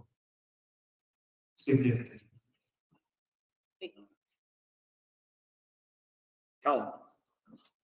So we're seeing that exponential growth of that. And we just had an incident last week, Thursday, where, and, you know, from what I've gathered, it was significantly serious. How are we protecting our teachers, and students from those things? I mean, that's a massive increase. How are we moving forward to try and make sure that that stops, or that trend doesn't continue upward? Great question. The students who are enrolled in Manitowoc Public School District come from our community. They're our kids. And it's our job to help them understand. In this case, we're talking about the most severe consequence we can do. You are now eliminated from school for a period of time. When they come back, we then want to work on restorative practice, talk about what happened. What are we going to do if it happens again? How do we manage our behavior? So, you know, it is impossible for me to sit here and say, it won't happen again, right? It's not possible. So part of our plan at the end, we'll be talking about what kind of things we're going to do in the short term to help support our staff, so that they can potentially de-escalate. But again, I think this becomes part of our picture. And our picture is that we have students who are stressed, who are coming to us with significant needs, who are calling out because of all kinds of reasons. And when they are behaving in that extreme area, we're going to do everything we can, whether with our mental health counselors, with the school counselors, with our relationship builders, but know that at 3:15 or 3:30 or whatever, they're going back to whatever environment that they live in. And when we welcome them back in school, they come with whatever we're welcoming. That is the challenge of public education, is to welcome all kids. And we see that we have kids who are asking for help. We try to do everything we can to provide that. Oh, Mark, are there maybe some extra things we could do maybe for that specific area, or areas that may have children who have more mental health issues or just are more volatile for our teachers, like some sort of panic button? I mean, I know many of them have the Lucky Talkies, right? But is there something at another level we can do for them, or do you feel as though they're as well equipped as we can have them be at the moment? Well, I think there's always, you know, we can always look for ways to improve. I feel like, you know, we have walkie-talkies, you know, as you mentioned, in all avenues, all corners, in our most severe areas where we might see that. We have liaison officers in 3 of our buildings, all our secondary schools that are ready to help. We have administrators, support staff ready to help. And again, I would tell you that our goals are good at anticipating when things are going to happen and doing what they can to de-escalate the situation. But you know, our environment and where we are today, you know, we've added over the past 2 years a significant number of mental health options for kids in our schools. That when parents approve, our staff will make recommendations, contact the parents, and they can see a mental health certified provider in our building if in fact we get permission. We have, this is usually only 6 of those sites, is that correct? The majority of our schools have either Kimberly Weld and Associates or Fullingham Memorial Day with Health or other working on some more partnerships so that we can expand programs. So again, the goal there was to help support, so students wouldn't have to leave, they could stay in our schools, collaborate with the counselors, and they could work with a release with our staff to try to help the students. But yes, I feel like we have, you know, improved as much the communication, I need help as we can. And again, I'm never saying that we can't get better. That's definitely something to continue to work on. I mean, there's no doubt there's a mental health crisis in the entire United States. We're not the only school or only institution who's dealing with that. And also, because there's such an influx of that, there's a shortage on people who can handle it too. As much as we'd like to expand, that may not be possible either. It might be like our teacher shortage, you know, like I don't know. I hope we can do more, but it's scary. Yeah, so has it ever been discussed, you know, increased security, protocols and measures? I think, for example, Lincoln High School, it's a very large facility. Correct me if I'm wrong, we only have one resource officer there, is that correct? And in the incidence of an emergency or a situation, the timelines that would be even attributed to something like that, even in a crowded hallway, that could be very significant. Running from the north end of Lincoln over by the theater down to the JFK, that's going to take some steps for our resource officer to really get down there and handle whatever situation might be occurring. Has it been discussed to possibly look at maybe even adding personnel for security, or even, you know, I think in the incidents of just even teachers helping and participating in that, in being able to respond to security situations? Yeah, we've talked about, you know, where we want to put our resources. I think there's a fine line between how many police officers you have and how welcoming your school is for all kids. That's a fair statement. But our police officers' job is not to, you know, work with behaviors necessarily. I mean, honestly, they're a part of that, but you know, in certain situations when we have fights and those things at the secondary level, they're absolutely involved. But their job is not to necessarily mitigate what's happening in the hallway. That's our staff being very visible, present, and our administration walking the halls, people walking the halls. So, I mean, we can do that, but, you know, we have, Lincoln High is a big place, as you agree. And even adding a second person, you know, we're either third floor, second floor, first floor. We have to raise the overall mental wellness and health of all people in order for this to change. I don't know that adding police officers is going to improve how our students are coming to school every day. We can talk about that. I mean, we have a great partnership with our the Maxwell Police Department. You know, they will come on a moment's notice to help support us, and they do when necessary. But in general, you know, that's our staff who is working through that process. Now, again, we're working on that. And even like testing our timelines to response. I have a background in security. I did it for over 10 years. We continually, and I mean, more than a quarterly, we were testing our timelines, making sure that our response times were adequate to making sure that we could respond appropriately to whatever was brought our way.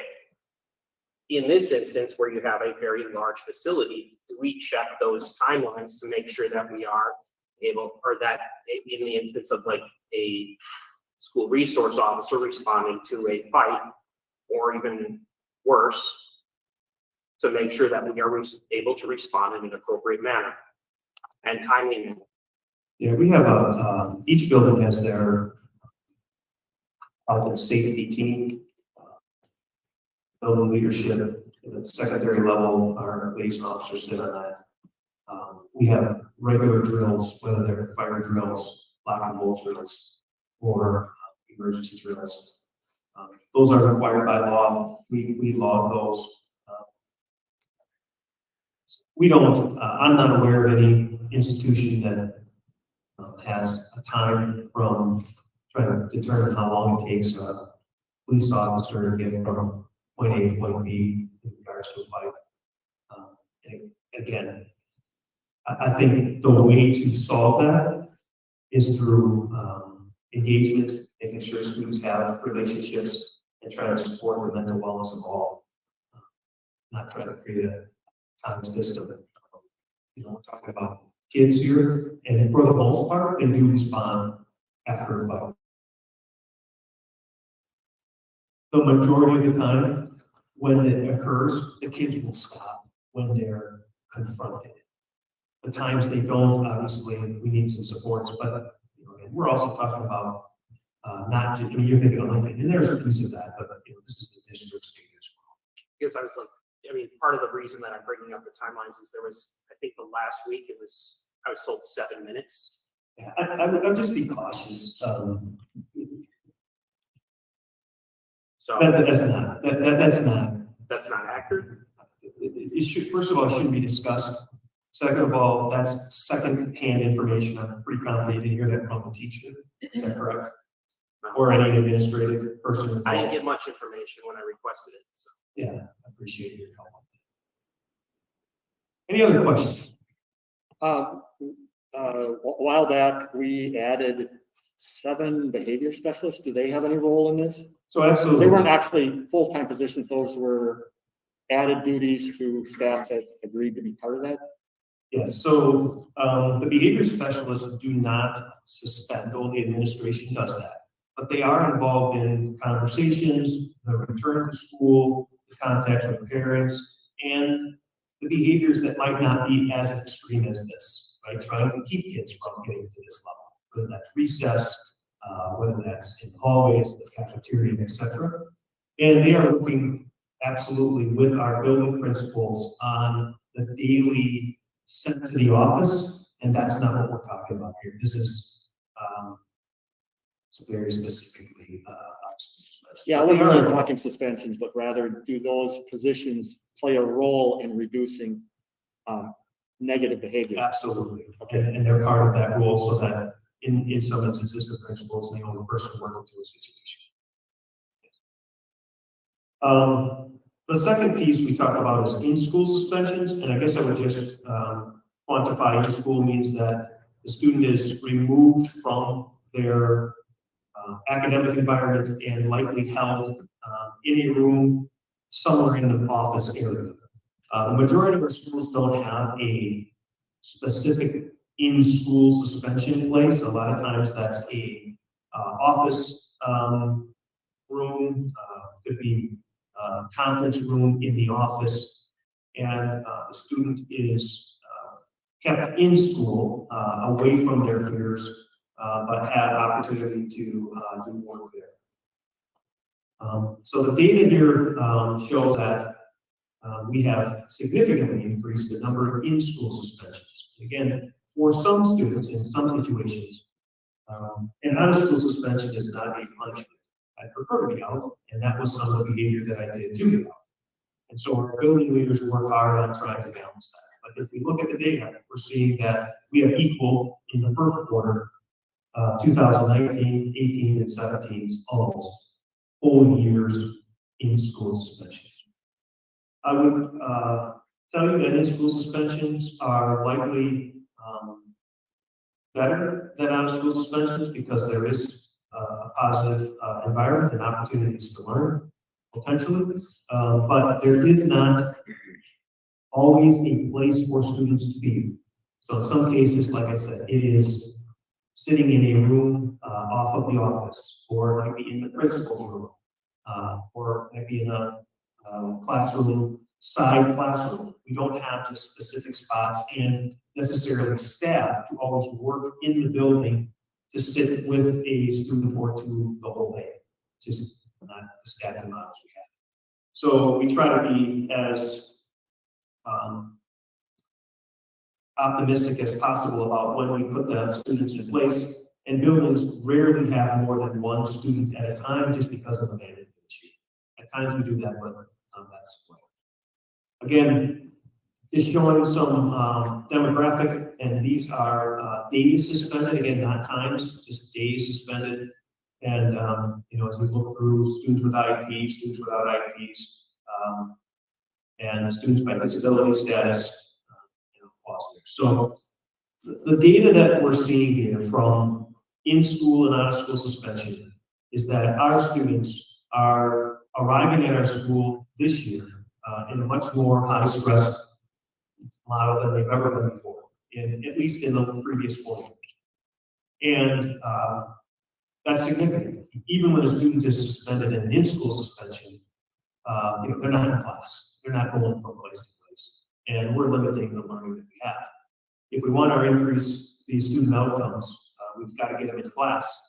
And in that same token, those outcomes likely are the reason they're getting suspended is because of significant behavior concerns that don't allow them to be in class. So it's a balance.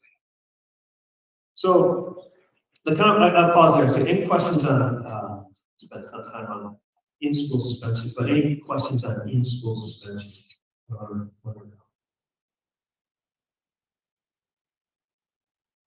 Okay, so based on these conversations that we've had, I just want to kind of give you a quick overview of what we're going to do in the short term and then what our plans are in the long term. So our next in-service day is January 19th, and we are going to bring all of our staff together to provide what we call a verbal intervention training.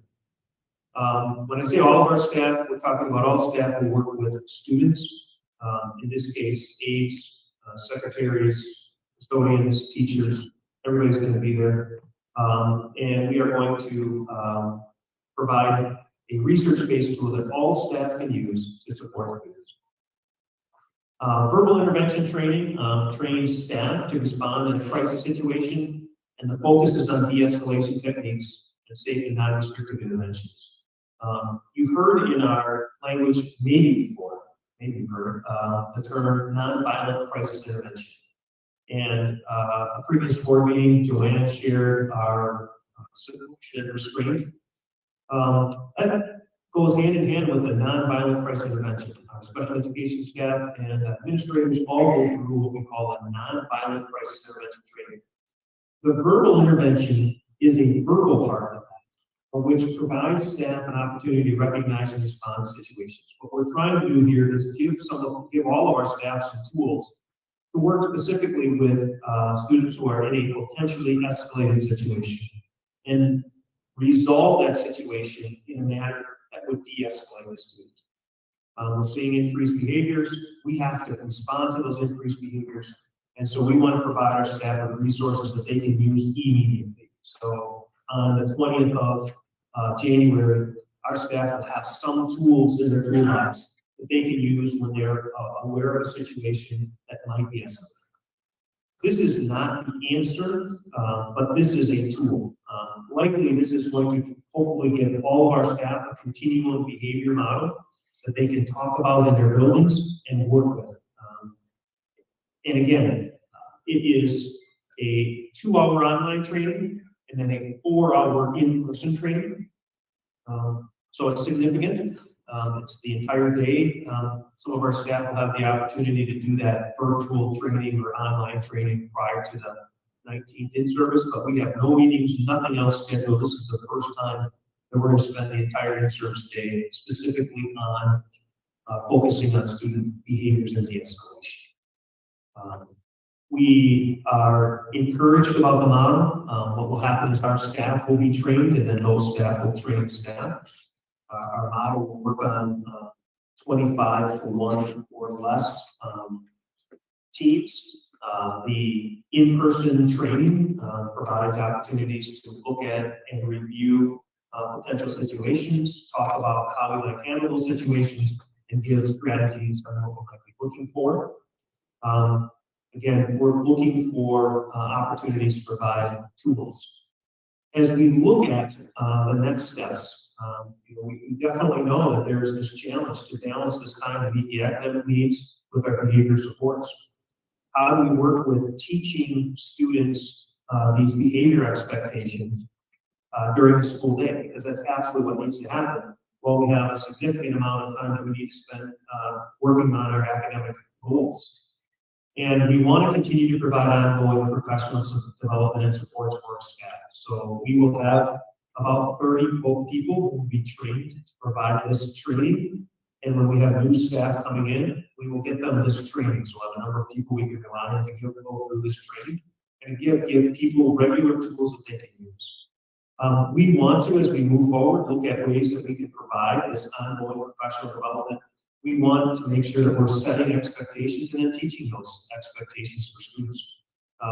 We have to make adjustments for these improvements. We have to be able to find ways to de-escalate students so that they can feel safe and be safe. And for the same thing for our staff. The last thing we want is people in our buildings to be hurt, not feeling like it's a safe place. We absolutely have to work on working on those relationship models and de-escalation models, set those expectations, and then celebrate the successes. So that's our short-term goal. Again, we will move forward with sharing some other goals, what we call long range, and how we're going to continue to do that in the future. But I just want to give the board an update on this absolute data and what our plans are for January 9th. Pause there. That's a question. Mark, is there a possibility, I know it costs us more money, but it could possibly fall under like our ESSER dollars, but is there a possibility that substitute teachers could be trained in this also, like maybe voluntarily?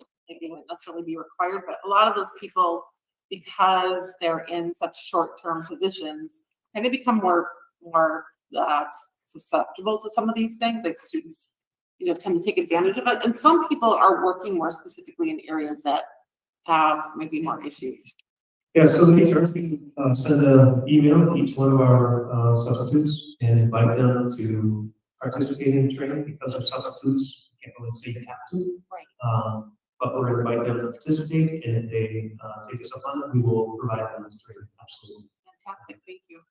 And what I would also say is this isn't an option for staff, like we're saying, all staff. Right. They have to. And so we have a day of which all staff will be in the buildings with all children, and we're going to provide them with that training. Where did the model, how was the model developed? Where did it come from? Thank you. So the crisis response team is a national model, and the verbal intervention training is part of the same company that does the nonviolent crisis intervention training. So they have the model that we're going to learn, and then we're going to present that to our staff to be certified. So it's not something that we're creating, it's something that we're actually purchasing. And that training, then our teachers will be certified, and all staff who complete the 2-hour virtual training or online training and the 4-hour in person. So that company is actually has done the videos that our staff is going to be Yes. watching. Yes. So it's not like they're coming in-house. It's No. going to be video training. Yeah, so there's modules to the video. I actually recently just participated in it. There's like 6 modules. You can stop at any time. Each module walks you through situations. There's a quick assessment at the end of each module. Like I said, there's about 30 of our staff members who are going to be trained to provide the training on the 19th. And so our people will provide the training, but the training is developed by this crisis intervention program. Mark, when we have, say, new hires coming in, then, so you said there's a purchase, like we bought some of this. When we have new hires coming in, then will they too be part of this training then in months forward? Yeah, so the beauty of the model is we're gonna have 30 trainers. Right now we have like 4 trainers in the district, and we can't, so we need to get some more people trained. Some are gonna be doing on the 29th of December, as a matter of fact, some on the 13th of January. They then will create times for our new staff, whether that's paraprofessionals, secretaries, custodians, and then when our new teachers come, we'll do that in the model early in the year so that we can do that. And it'll also be part of our professional development options in the summer, because we'll literally have 30 people who can provide different training dates and best case scenario. So this will be an ongoing model that will continue to provide training. Okay, thank you. Any other questions? Yeah, so one of the solutions is to do verbal intervention training to help curb the student behavior data that we're seeing an increase in. Has there been discussion to discuss accountability for actions that are taking place or expanding consequences for actions in the classroom. You know, I've heard from several employees that it can be kind of it's jaw-dropping and eye-opening, and nothing like what I went to school with back in the day, and it has gotten pretty bad. Telling somebody to just stop it, and I'm hoping that this is way more than that, and I'm guessing that it probably is, isn't always going to be the solution. Sometimes it takes a little bit more than that.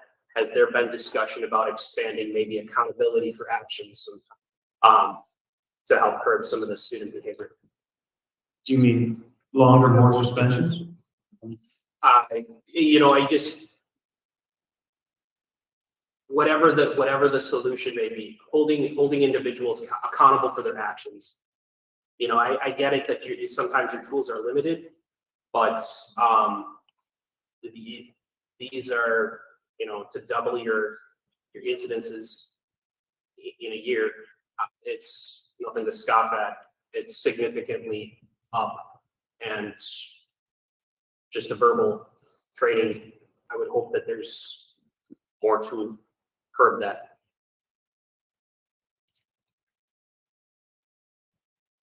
Yeah, I don't think this is the only tool that we're going to use in order to try to work with that, but I think that's where we talk about relationships and students feeling that there's a safe place, and trying to provide our staff with the tools that they need. And again, I talk about this mental wellness and health for all. The students who are coming to the Manitowoc Public School District are our students, every single one of them, the ones that got suspended and the ones that aren't. And I would tell you that suspension is not a deterrent, right? It is a period of time in which students are going away. They're not learning when they're at home. That is not a deterrent, and our data and research will show that's not a deterrent. It's a consequence of which we might need some time to reiterate on what we're going to do when the student comes back, and how we're going to help this situation not occur again. And I would say again, our goal is not to suspend kids, because obviously those 250 days in the first quarter were no learning days. And when we want to improve outcomes of kids, whether that's academic or social, suspension is not one of those that's going to help us improve that, right? That's go through the model for the whole year. That's 1,000 days of students not learning, right? That's not good. So we have to work on all those other pieces and parts. And again, I think that professional development, along with tools that we can use, along with resources for our kids, along with partnerships with our parents, is going to be our keys. You know, I don't ever believe, and I think this data would show you, sometimes there's this idea that our administrators are soft on crime. That is not the case. We have doubled our out-of-school suspensions in almost 4 times our in-school suspensions. Not because they're interested in that, because they are responding to the behaviors. If in fact there are other ways to do that, and there are other ways, we're going to try to do that. But again, I don't know that that we are not responding to the consequences for student behaviors in the tools that we have.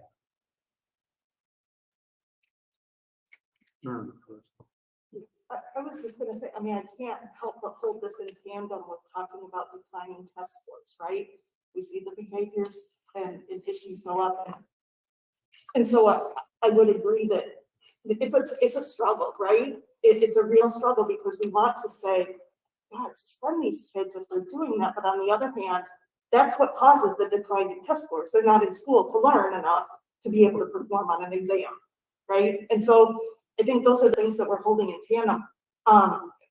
For me, as a parent, I think the biggest struggle is knowing that there are other kids in the classroom who are maybe not getting the attention and the education that they need as a result of working with all of these in the classroom. And that's a struggle as well. But again, holding that in constant, I mean, we literally had somebody walk across the stage with a poster tonight.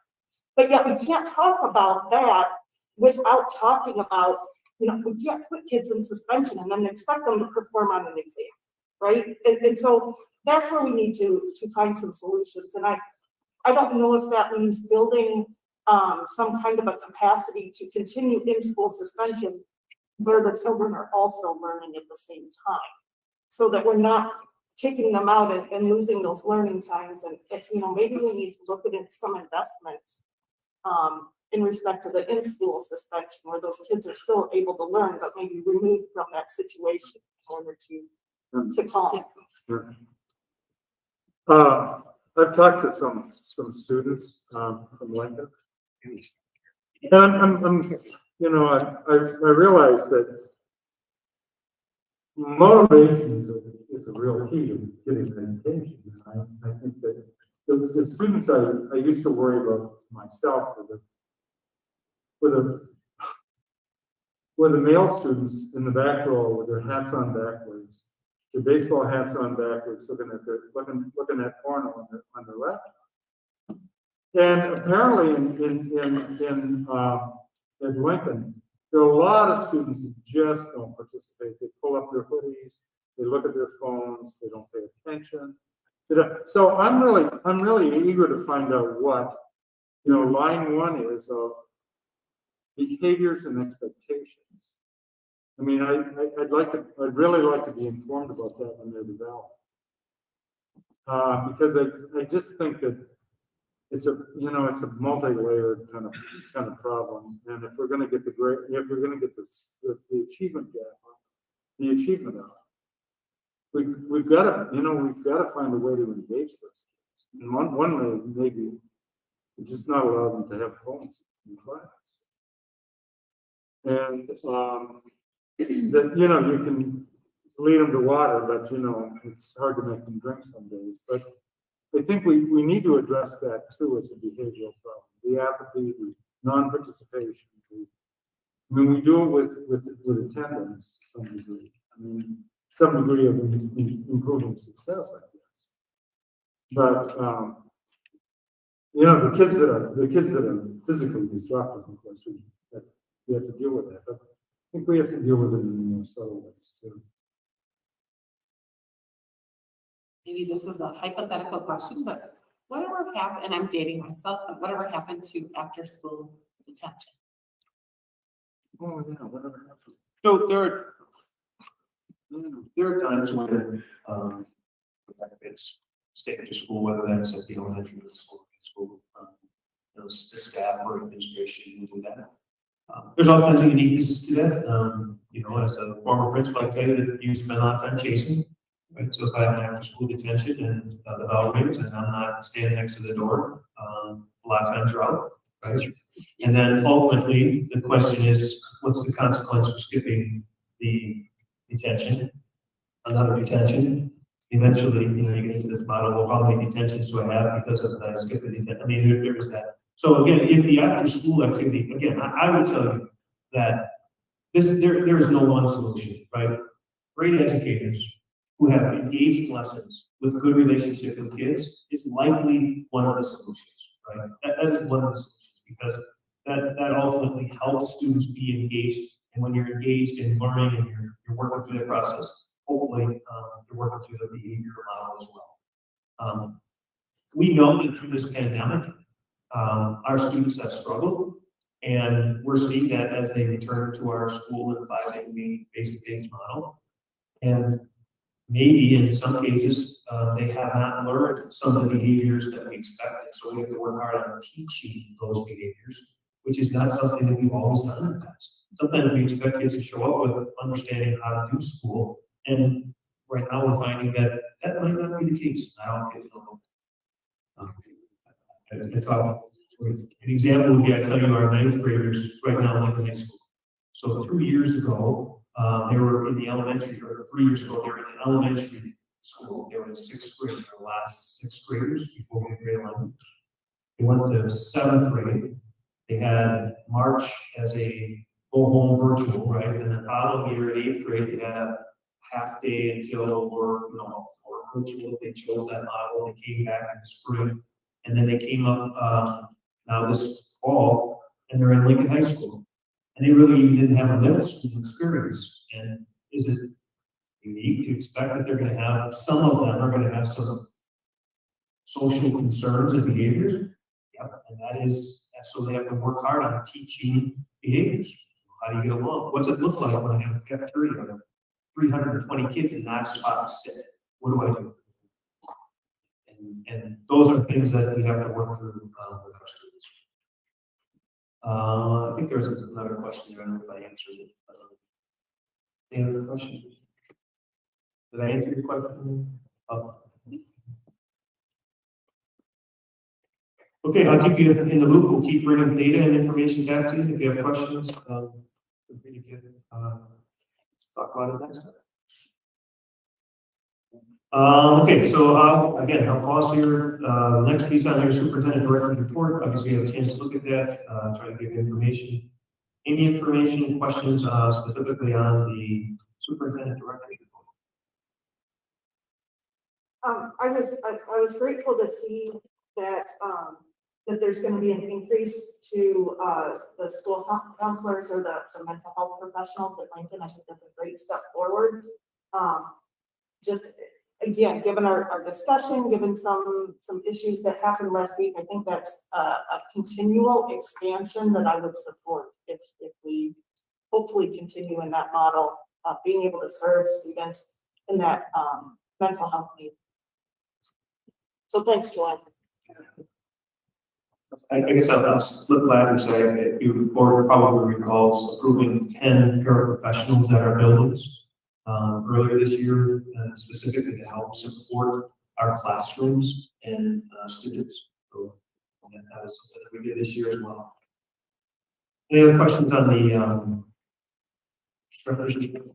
Just a quick comment. I just want to say, Chris, this is exciting. It's totally kind of off of a lot of things that we've been talking about, but it's exciting about the invasive species project at the school forest.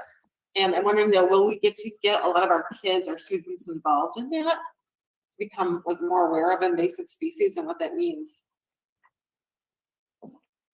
I don't know if that's a question for Mark or for Chris. But that's kind of good news. We're going to give some good news. If I understood earlier, you asked if the students will learn about invasive species. Well, I'm sure they'll learn about that in school, right? But will they be involved in the project somehow? Do you know? I don't know as an official answer. Oh, okay. I'm just wondering. I was just curious. Yeah. Yeah. Thank you, Chris. Okay, I'll be real brief. If you hop on the website, you can see that there are a few holiday concerts coming up, and obviously public and boards always welcome to attend those. I know that some of our musicians are going to some of our community sites to participate, and always an opportunity. I think there's one on Friday at Lincoln and Wednesday, let's see, and Friday, could be Tuesday, but look at that course on Tuesday, so opportunities to do that. And always all kinds of opportunities if you want to see gymnastics, wrestling, swimming, boys and girls basketball, all kinds of opportunities there. Some great things. And again, if you have any questions on activities that are going on, there's a lot. Peek on our website and you can see. Okay, thank you. And just to add to school activities, I had the opportunity last week to, the students and the staff offered me the opportunity to be a judge of decorations that the students at Riverview School put up on all of their doors and the principal's door. There's a lot of doors in Riverview, and it's a maze. And then I was supposed to pick the 3 best out of like 30, so that wasn't real easy. And then one interesting thing, I had the opportunity to interact with a couple of classrooms. And I would say every student in those classrooms knew who the mayor was, and hardly any of them knew who the mayor's dad was. So my what little ego I have was totally deflated after leaving there, but it was really fun. They did a great job. You know, it just had all kinds of interesting things on the doors, and it was just a cool activity for them to have. So I really appreciated that. I just wanted to give them a shout out for that. So that was great. Yeah, then we have unfinished business. I don't have any. We have no unfinished business. We have no new business. In other business, we had our ad hoc COVID protocols advisory committee. I won't read all of the minutes, and just because of the time, you have those in front of you. Just to let you know, the committee is made up of 3 board members and 4 parents. We're gonna meet again on January 5th at 7 o'clock, not at 5 o'clock. That was my mistake.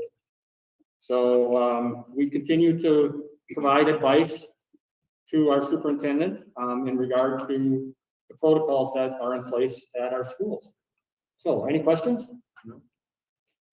Then future meeting dates, I know curriculum has a meeting coming up, is that correct, Meredith? Next Thursday, okay, any other committees? This Thursday? Yeah, next Thursday probably wouldn't be good, right? Okay, anybody else? January 5th, okay, and that's yours, right? Yes, that's. And then, yeah, I'll just add that our next board meeting, scheduled board meeting would be Tuesday, January 12th. And then Kathy, I'll hand that over to you. Okay. All right, we don't have time to do this and I'll look at it, but you guys can see that each of you received the WASB delegates. Did you guys each get this? The WASB delegates? Pretty asked for that. I couldn't go to the website, so I just Okay. wanted to go to the website and look at it, but I couldn't. Oh, thank you. Okay. Yes. Yeah, thank you. Yes. So guys, I need you to go to the WASB website and look up the WASB resolutions, because this will be something we should discuss as a board before it's voted on, January 18th to the 20th, which is the convention. So, please make sure you peruse this and give your opinions at, I would think our next board meeting, it'll have to be on our agenda because it'll be right before the convention. So. Resolution. Well, I think just maybe people will have opinions and points and persons right now who will be going, yeah, will actually vote on behalf of the board, but should be aware of how the board feels about how Can it we should get be those voted over? on. Simple. Yes, but you can go on the website and look them up also. On last and look up the resolution for this, Yes. for this year. So, okay, guys, if you have any questions, please contact me, right? Thank you. Okay, any other questions before we decide whether we're going to close session? Yeah, go ahead. So we know that McKinley Academy has been for sale for about a year. And we may have some good news. Really? But in order to have good news, the board has to vote on that good news. I just got a note, right, so likely that just recently happened. So if in fact you get an email or communication from Lori, it would be to try to set up a virtual meeting for the sole purpose of the sale of the property. So we likely would, I'd share the details when we're at that meeting. If you get that in the, again, it would be probably a 5 or 10 minute meeting, probably some good news. I don't know the details behind the sale, but just want to give you that. Maybe Merry Christmas. Yeah, and just if you want to know, read policy 7300. That's the real property thing. It could be possible we have to go into closed session and then into open session. But that depends on the details and what's all going on with it. So, okay, that's all I have. Then I'll read this. The Board of Education will vote to convene in closed session for the purpose of considering the following matter: the annual performance evaluation of the superintendent of schools of the school district. This meeting is authorized pursuant to section 19.85, parentheses 1, parentheses C of the Wisconsin statutes. We need a motion in a second. Motions. A second, and then we need a roll call vote to go into closed session. So, Lori, you want to take care of that? Colin Burnell, Aye. Lisa Johnston, Yes. Dave Nichols, Aye. Meredith Sauer, Stacy Selner, Carrie Trask, Yeah. and Kathy Lillard. Hi. Thank you. Okay, the board is now in closed session and may or may not return in open session when you're completed. Turn this off. But